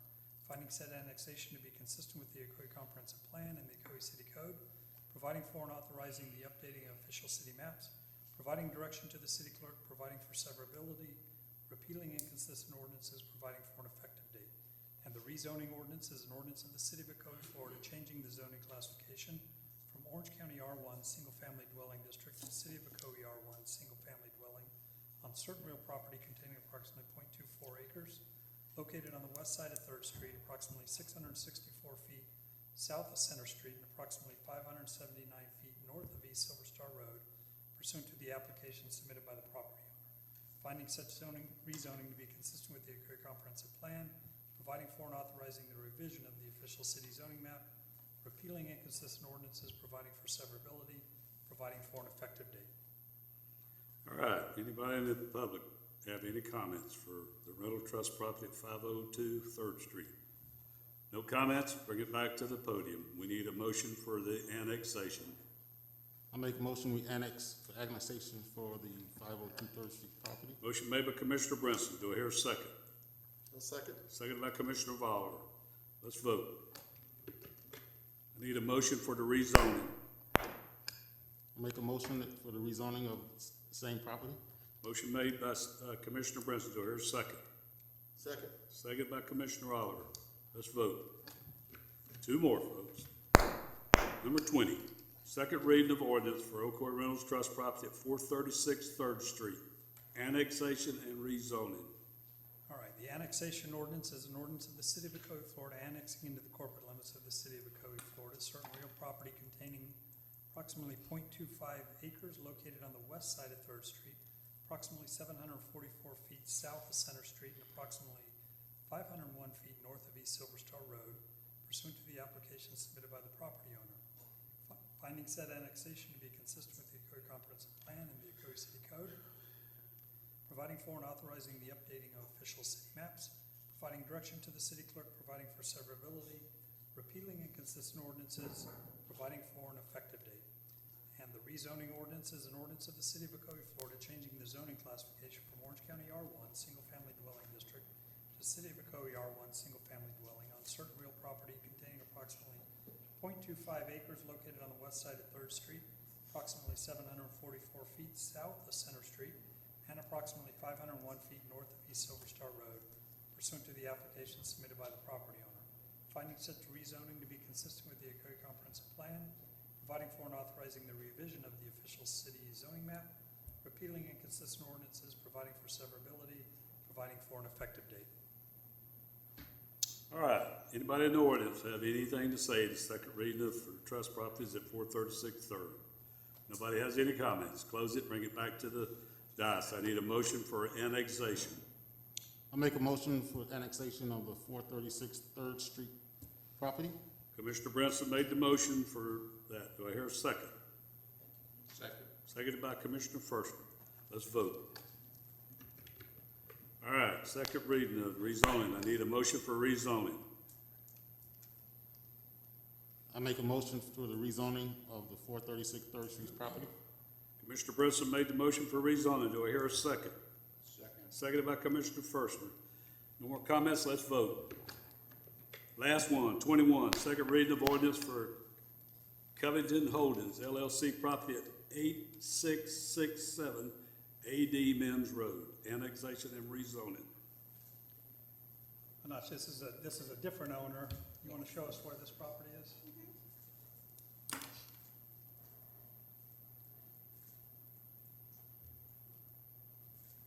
Okay, this is the annexation and rezoning for the property located 8667 AD Mims Road, the Covington Holdings property. It's located on the north side of AD Mims Road, approximately 1,600 feet west of Apopka Island Road. It's approximately 9.910 acres, currently rural settlement RS11, 1 unit per 1 acre in Orange County with an A1 citrus rural zoning district. The property currently has a single-family home and a couple of accessory structures on it. The property is eligible for annexation because it's contiguous to the city, almost on all sides. It's within the city's JPA with the county. The annexation will reduce the enclave, and it's a logical extension of the city's boundaries, and urban services can be provided. This is a zoning map. As you can see, it's pretty much surrounded by a city, so it's logical, and then this is the existing future land use map. The DRC and the Planning and Zoning Commission have recommended approval of the annexation and rezoning, and staff is recommending that the City Commission approves this annexation and rezoning to change the Covington Holdings property from Orange County A1 to City of Ocoee R1. Thank you.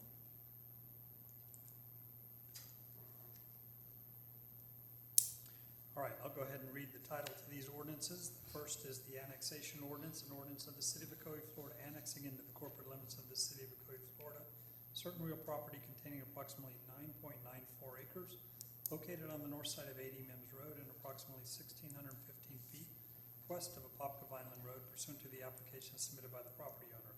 Finding said annexation to be consistent with the Ocoee Comprehensive Plan and the Ocoee City Code, providing for and authorizing the updating of official city maps, providing direction to the city clerk, providing for severability, repealing inconsistent ordinances, providing for an effective date.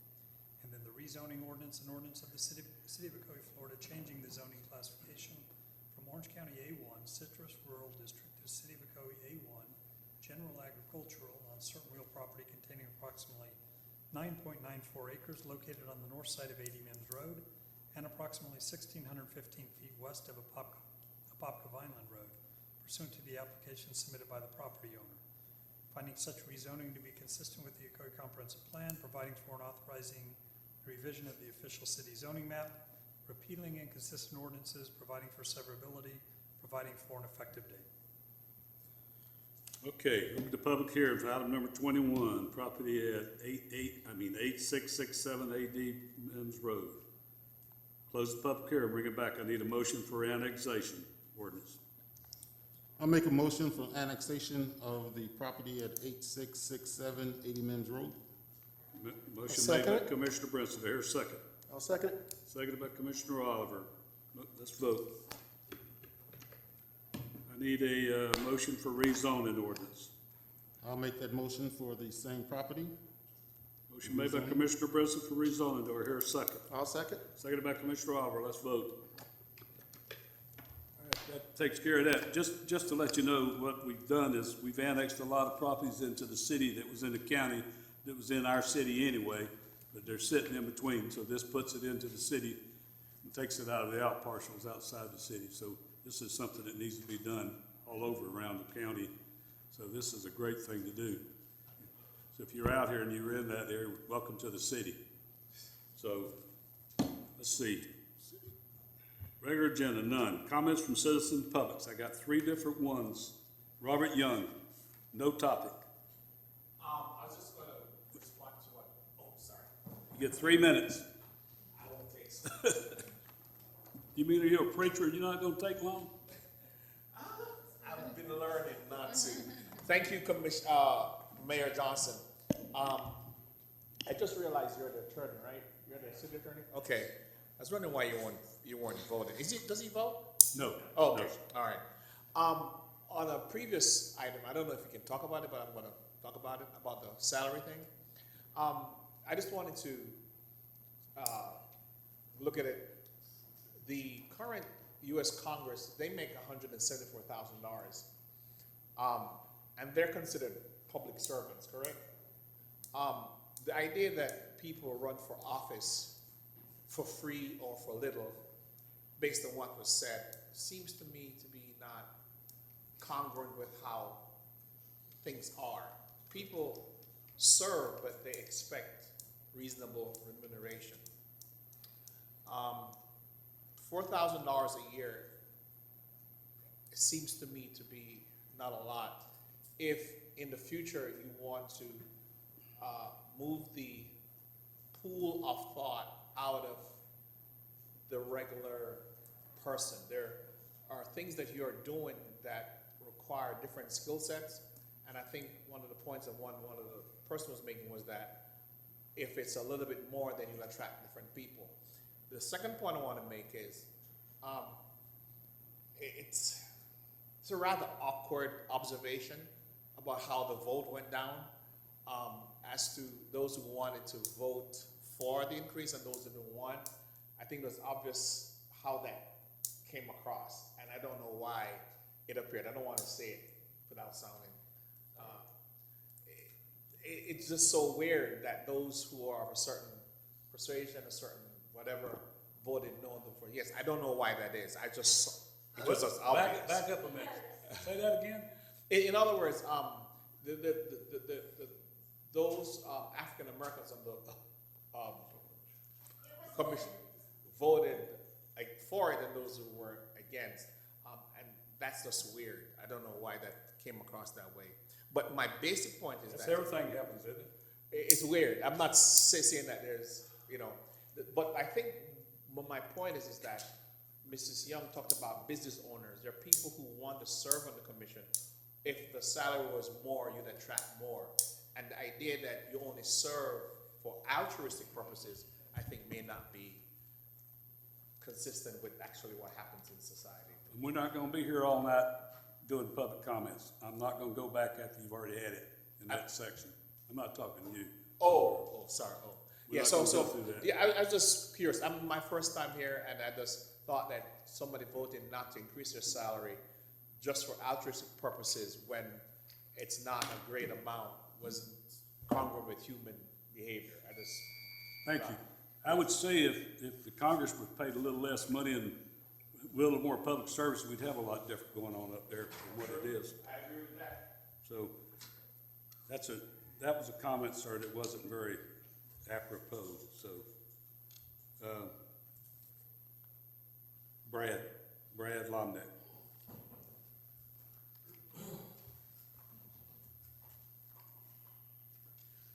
All right, so I just wanted to make sure I clarified, and I have another comment. I don't know, I'm trying to understand what that last comment was.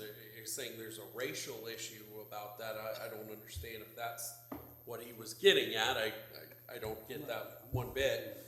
But I wanted to make sure I clarified my comments, that it wasn't so much that I cared if you got a raise or not. I wanted to make sure that all members of the board were able to have that conversation and have that vote. But secondly, I'm just confused that, and I don't want the fire union president to get a big head when I say this, because he will, but there's no reason why we should be voting for your salaries when our firefighters don't have a contract right now.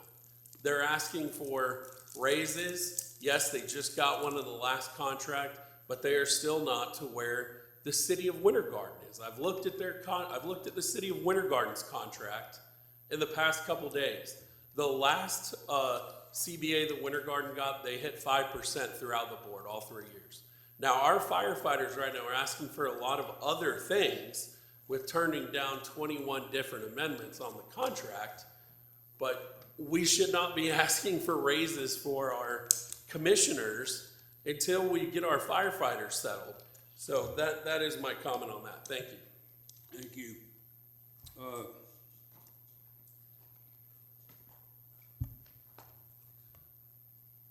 Jennifer, you don't have anything wrote down on this thing. What's it supposed to be?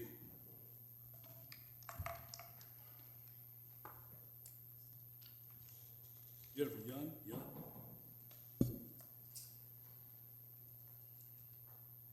I just wanted to say again, thank you for allowing me to be here and just being in the community since April.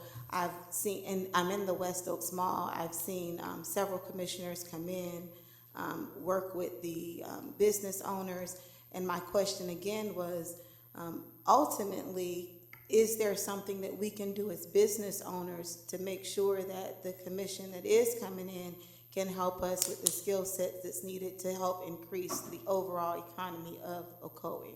And that was pretty much my understanding. And to understand passion comes from work. Being an entrepreneur, I'm very passionate about the work that I do. And a lot of times we do things not looking at the hours or the time that's involved. I think that's passion, but I also look at working with youth and knowing that they have a desire to sit in these roles, and they have a lot that they can bring to the table with new technology. How would they ever be able to survive if they wanted to be a part and be an active voice in the community? I'll let you know, I go to the mall quite a bit. I go into the guys that's been there. They've been there pretty much ever since the mall opened. I visit those 3 stores on the corner there. I've been dealing with those people, that family. They live in Ocoee.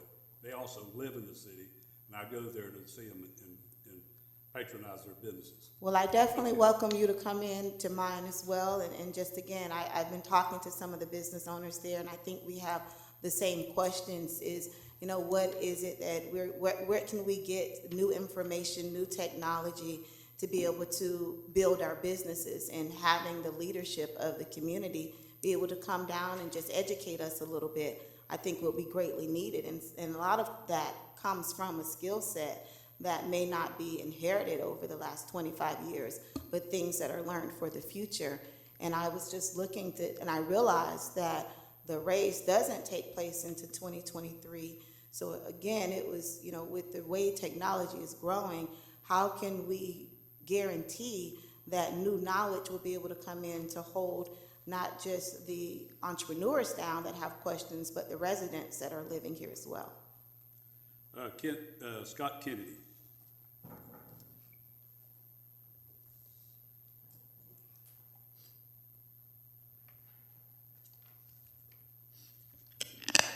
Good evening, Mayor and Commissioners.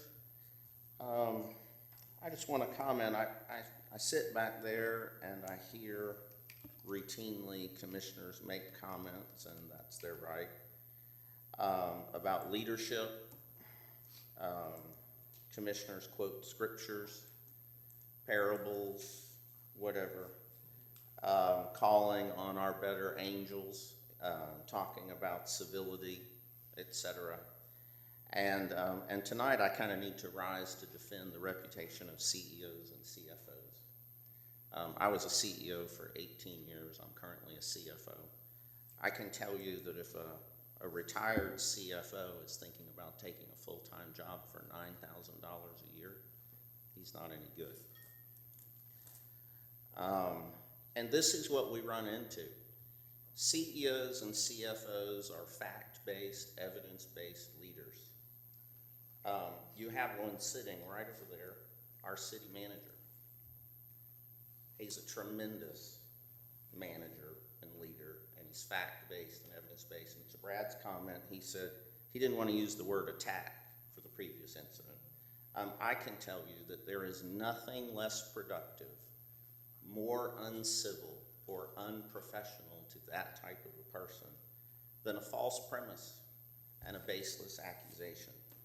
There's a thing called professional credibility, and when your professional credibility is attacked, you have every right and you have an obligation to defend yourself. What is productive? What is actually the most effective organizational leadership tool available? Forgiveness. And I find it curious that we can't apply it, especially to Commissioner Wilson, who I believe she made the motion for the new rules and advocated for the civility motion, and we can't show her the professional courtesy. I think that's odd. I think the comments, I notice every time something good happens, we have to go back and relive the past. Teams do not work together. They do not achieve organizational goals when they're focused on past hurts. It's not what leaders do. It's not what people who are used to leading teams and groups of people to achieve objectives do. It's not how they talk. It's not what they advocate for. And I know you know better. I point out Commissioner Oliver. He made a point. He said, well, it was done to me in the past, and I'm sure it was, and I'm sure you're right. But at some point, we have to stop. We have to stop saying, the history of Ocoee. We have to stop, and we have to forgive, and we have to move on productively. Thank you. Thank you. All right.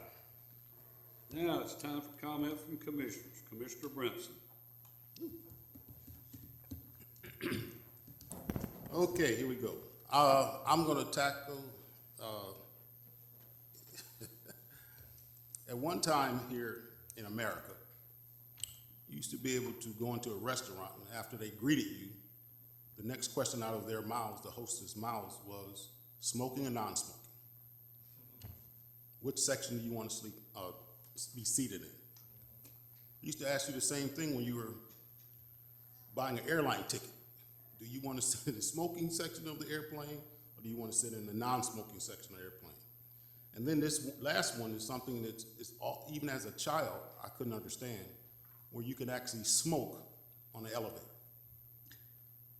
That was beyond me. And it takes me aback, because I believe that one of the, if not the most important part of government, is to protect the public.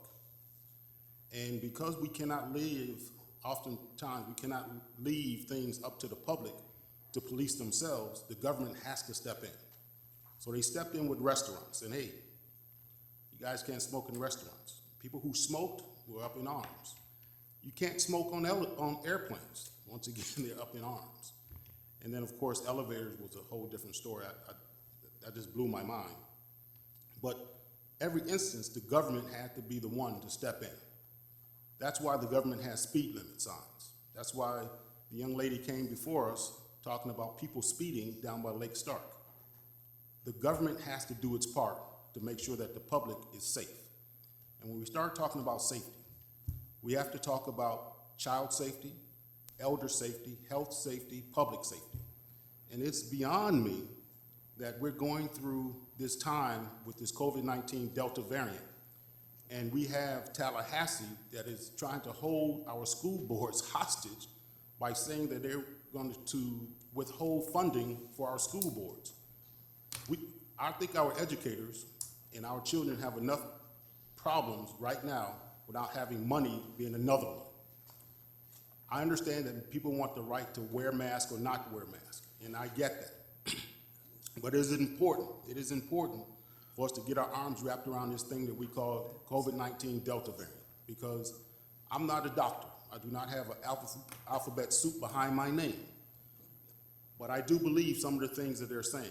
They say it's 1,000 times more contagious. I don't know. So let's use 10% of that. Let's say it's 100 times more contagious. I don't want that. But they say it's 1,000 times more contagious. Our children are important enough to protect.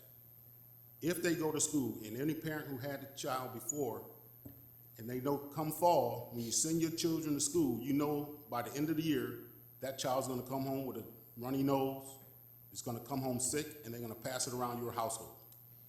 That's just the regular diseases and viruses that go around. Now we have something else. We have got to do better in protecting the youth, protecting the elders, and protecting the public. That's where the government has to come in.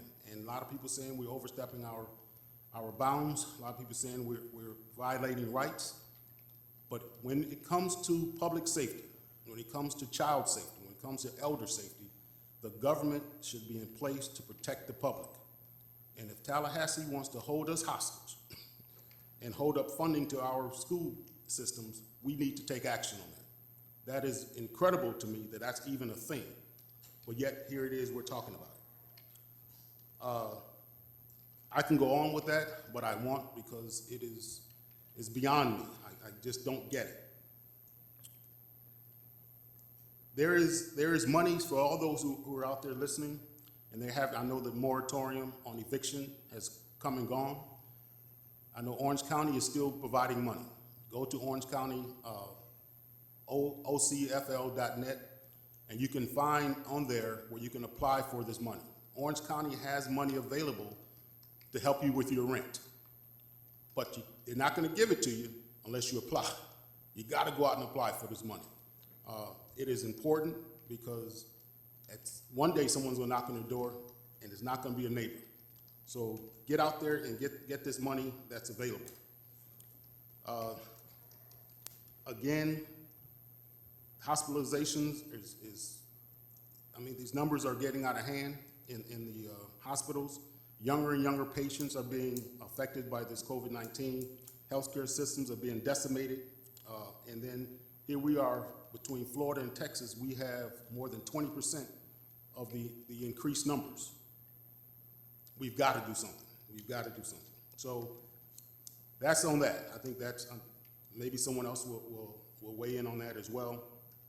But that's something that we can do. As far as the business owners here in the city, specifically West Oaks Mall, I've met with Stina over at the West Orange Chamber. I've met with Orange County. I've met with the Orange Regional Chamber, as well as the African American Chamber and the Hispanic Chambers of Commerce, and they have committed. We're going to set up a meeting for all the business owners in the mall, and they're going to come together so they can as well as two U.S. congresspersons. They're going to send their representatives to help you all fill out these applications to see if they can assist you in getting monies that are available. I know some of the businesses have applied and they were denied, but we're going to see if we can go ahead and reapply to get you that much needed help. Because if you're not paying your rent, that means the landlord is not getting their money. And so that means they can't make improvements to the property, upkeep of the property. So it's a vicious circle, and so we're trying to connect the dots. The last thing I want to say is be kinder and gentler. It is important that, in the city of Ocoee, and I've said this many a times, we're growing. And when we grow, traffic patterns must be adjusted. And in that adjustment comes frustration. And I don't know if I could say I'm tired, because I am, but having these near mishaps on the road because someone doesn't want to wait in this line of cars. But the line of cars is there because Ocoee is on the move. Even though you're not moving at the time, trust me, Ocoee's on the move. So be kinder, gentle, show a little patience, leave a little earlier. They got these new things on the market that you can pick up and call the person where you're headed to. Let them know you're going to be 10 minutes late. Because if you don't, it's going to affect everybody. So that's all I have. Thank you, Mr. Mayor. Commissioner Oliver.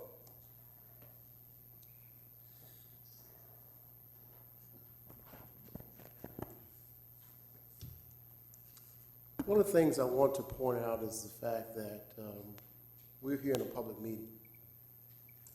In these public meetings that we're here, we are entrusted to make decisions for our communities, for our city. And we have citizens that come forth all the time to make public comment. Some I agree with, some I don't. But in its totality, what I can say is that I appreciate every comment, whether I like it or not, because it's your right as a taxpaying citizen to come up here and say whatever it is you have to say. And when we talk about civility, and Brad, I appreciate your comment when you talk about civility. Now, I agree with some of it, only in part, though. And I think that I can agree to disagree, and that's what we should be doing as elected officials. So, you know, when we talked about civility, the part that I really wanted to focus on is when a member up here calls a person out of their name. When we get into name calling, that kind of stuff, that's not civility. That's not defending yourself. There's no defense in that. There's no need to do that. The need is to simply just say, hey, thank you for your comment. I agree, or I disagree in part, and this is why I disagree, and let it go. But when we get to this, calling people they're living in a fairy tale and all that stuff, we don't need that. So, but when I talk about civility, I was specifically speaking about that part, that comment. And we also talk about different things that we agree to disagree upon. Well, that's our democratic process. I'm proud of that. So again, whether someone makes a comment that I just don't agree with, or come here to make a comment that is totally off the wall, I have to respect that comment as a taxpaying citizen and let it go and say, okay, let's move on from that. So we asked to talk about that. Again, I am very proud of our democratic process, regardless of how it happens. You win some, you lose some. But then you live another day to keep fighting for the citizens and fighting for what you believe is right. And that's what I believe. I believe that sometimes I get up here, I feel like I'm beat up sometimes. But it's okay. It's fine. Because guess what? After I leave here and I walk down there, I become George Oliver again, and I go home and I have a good night's rest, and I move on to wait the next day to figure out what do I need to be doing for my city today?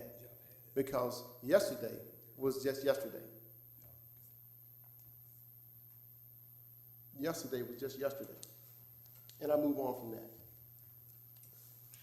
So, you know, that's just my response to just the healthy exchange of conversation that we had tonight. And that's what I would call it, a healthy exchange of conversation. And again, I just have to say, I'm very proud of that. Also, it was mentioned that, you know, everyone knows that I quote scriptures up here. Yeah, I do. I quote leadership, quotes about leadership. And I do that at just about every meeting. And I pull things out of the Bible. But, and there were some comments about that. But keep in mind, we start our meeting with an invocation. No problem with that. So therefore, I have some people say you shouldn't mix church and state. If that's the case, we shouldn't be doing an invocation at the beginning of our meeting. But we do, and we accept that. And at the end of it, we all say, amen, right? But when it comes down to making a scripture that may possibly make someone uncomfortable, then sometimes we have a problem with it. And that's okay too. Because again, me being a spiritual being, I stand behind my spirituality. I'm a believer in Jesus Christ. I believe that he controls everything that I do. He knows what's best for me. I believe that. And I will not be ashamed of him before this commission or before the citizens, because if you're ashamed of him before your peers, then he will be ashamed of you before your father, before his father. And I truly believe that. And I live my life according to that. I live my life seeking truth. I always seek truth. Now, am I wrong sometimes? Yes, I'm wrong. No, let my wife tell her I'm wrong all the time. But it's okay. I still love her. And again, I stand behind it. Moving on to my next item.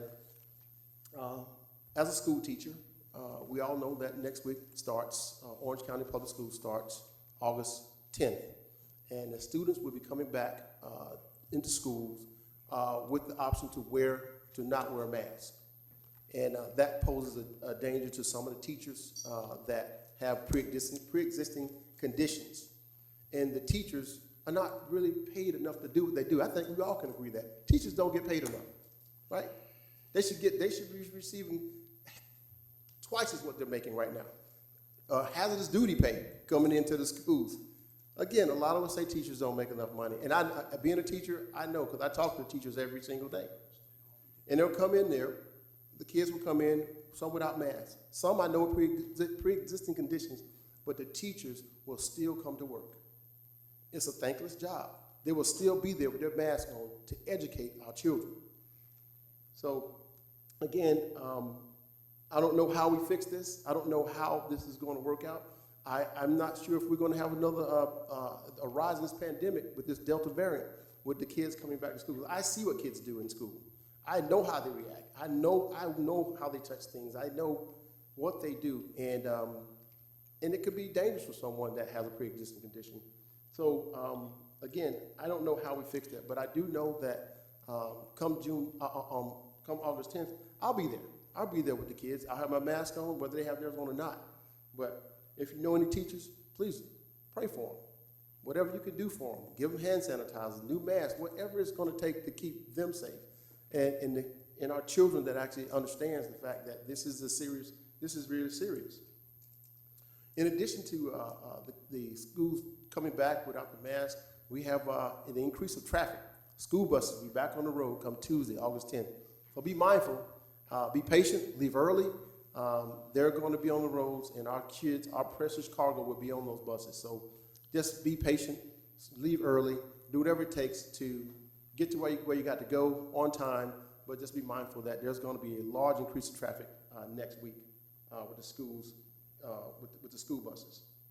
Also, along the line with schools, if you know anyone, any kid that is a Valencia College student, there is Valencia received a $100 million grant from the federal government, and they have stipends of $1,500 to $2,000 for any kid that is a registered student with Valencia College. And all they simply have to do is go to the finance office and say, I am a registered student, and I would like to apply for the $1,500 stipend that they would get from Valencia College. They did send out emails to all the students, but they have less than like a 5% response rate to it. So if you know a student that is that's registered at Valencia right now, I have to register one day, be a registered student, they can get that $1,500 stipend. And if they're living home with their parents, maybe they can give their parents a little rent money. So then, if you know that, just let them know that. So again, as I stated before, I do like to quote scriptures, and I do have a scripture that is about unity. This is a scripture about unity.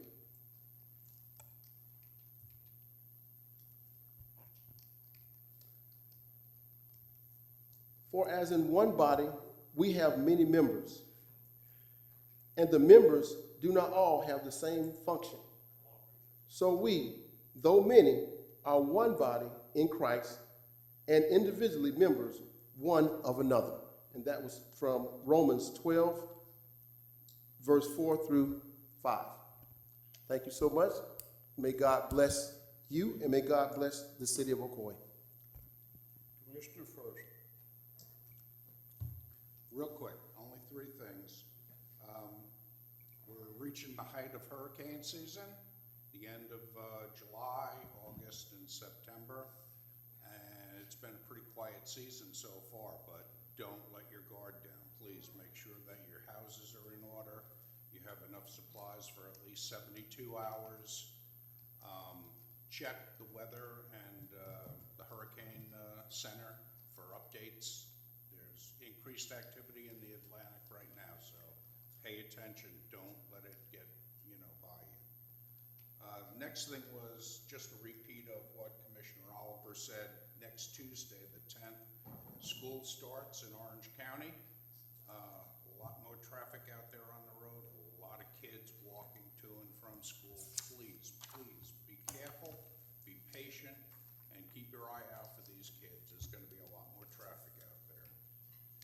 last thing is that I urge everybody to get vaccinations for the COVID. They've never been distributed more frequently than they are now. There's more opportunities, they're all free. There's really no reason for you, unless it's an ethical issue or something, to find someplace that are giving out the COVID vaccines, and they've been proven to reduce the spread of COVID. So please get your vaccinations. That's all. Thank you. Let's see, the lady's still here about speeding. I'd like to make a couple comments. One of the things is police, we don't have police for 24 hours. And nowadays, one of the problems we got as citizens driving is they need to take responsibility for what they're doing. You can drive on the roads anywhere nowadays, it seems like everybody's going nuts with their driving, in and out, you know, with people and things. We can say it's not been addressed. It is been addressed. They just have to be where they're at. I often say, where are they at when they're going, go to Worst Road up by Spring Lake School. They go up there all the time and try to write tickets. You can't be here in that spot 24 hours a day. And that signs, we can put signs up. A lot of them don't want to read signs. So I tell you, we are proactive in the police department in this city. So they'll be out looking, but I'm telling you, people nowadays, for some reason, I guess, from sitting at the house for a year, have gone stir crazy, and they got out, all of a sudden got behind the wheels, and they're going nuts. So it amazes me. My wife was up on Russell Street last week with my two grandchildren in the car going down Russell Street, and the lady in front of her just made a U-turn right in the road in front of her. She had to run off the road, run up somebody's yard, all because she was on her phone looking for an address. So it's all about person driving that car. And that's what I tell my grandkids and my kids when they're driving. Watch the other person. You always have to watch the other person. And that's where it comes into. And if you see somebody speeding, if you think they're speeding, get their tag number. And then let's see if we can talk to them. The other thing is I hope Commissioner Wilson will understand. I think it's an injustice to do that to a commissioner, whether it be me. To me, you have the integrity or the ethics to say that. You should have the responsibility to say to her, we respect you, and we should have waited to do that. Just for respect of that part. Thinking it might go without that is not what's going to happen. That's why I said it was going to end up looking like what it was, and now it's done. So I think sometimes we can preach. There's a preacher sitting there, I guess. He can preach and say things just like what he said a while ago. To me, is not. That's one of the problems we got in this country. That kind of thought process. If you have any kind of spiritual thing that I was raised with, and I'm not going to preach to you because I'm not a preacher, but I do say the invocation because I think it don't take as long. And they're getting filmed. We're getting filmed for future politics. This gentleman's been filming us all night. Just want you to know. But I want you to understand, faith means a lot of things. Spiritual means a lot of things. Somewhere in that heart, you ain't thinking right when you do some of the things you do. And I don't have to tell you who it is. Now, if you've got spiritual and if you believe in God, then sometimes you need to think about what you're doing when you're trying to do it. And I do that because my mother told me that and my father told me that. And when I went to church, I got that message. But some people don't seem to get it. You can say a lot of things, but that don't mean you mean it. And I will tell you, ma'am, I go to that mall for 25 years. I helped get that mall there and went to Atlanta, Georgia. All businesses in this city mean something to me. I travel to the different restaurants. I travel to different stores. We try to help them. They're all hurting now. It's our responsibility. And just like I had mentioned to you before, I think it was the last meeting, call those commissioners, see if they can give you some of the discretion money. But this country needs to understand everybody's having problems. So let's all, and then like I said, if you think you can preach and say the gospel, then live by the gospel. Don't just talk it, live by it. I go back to the salary. If you want to be, you could. The gentleman that goes home at night and sits at the house and has a cold beer or a glass of milk, If he wanted to come up here, you gotta take the time, devotion to do it, just like you did. You took the time, you took the time.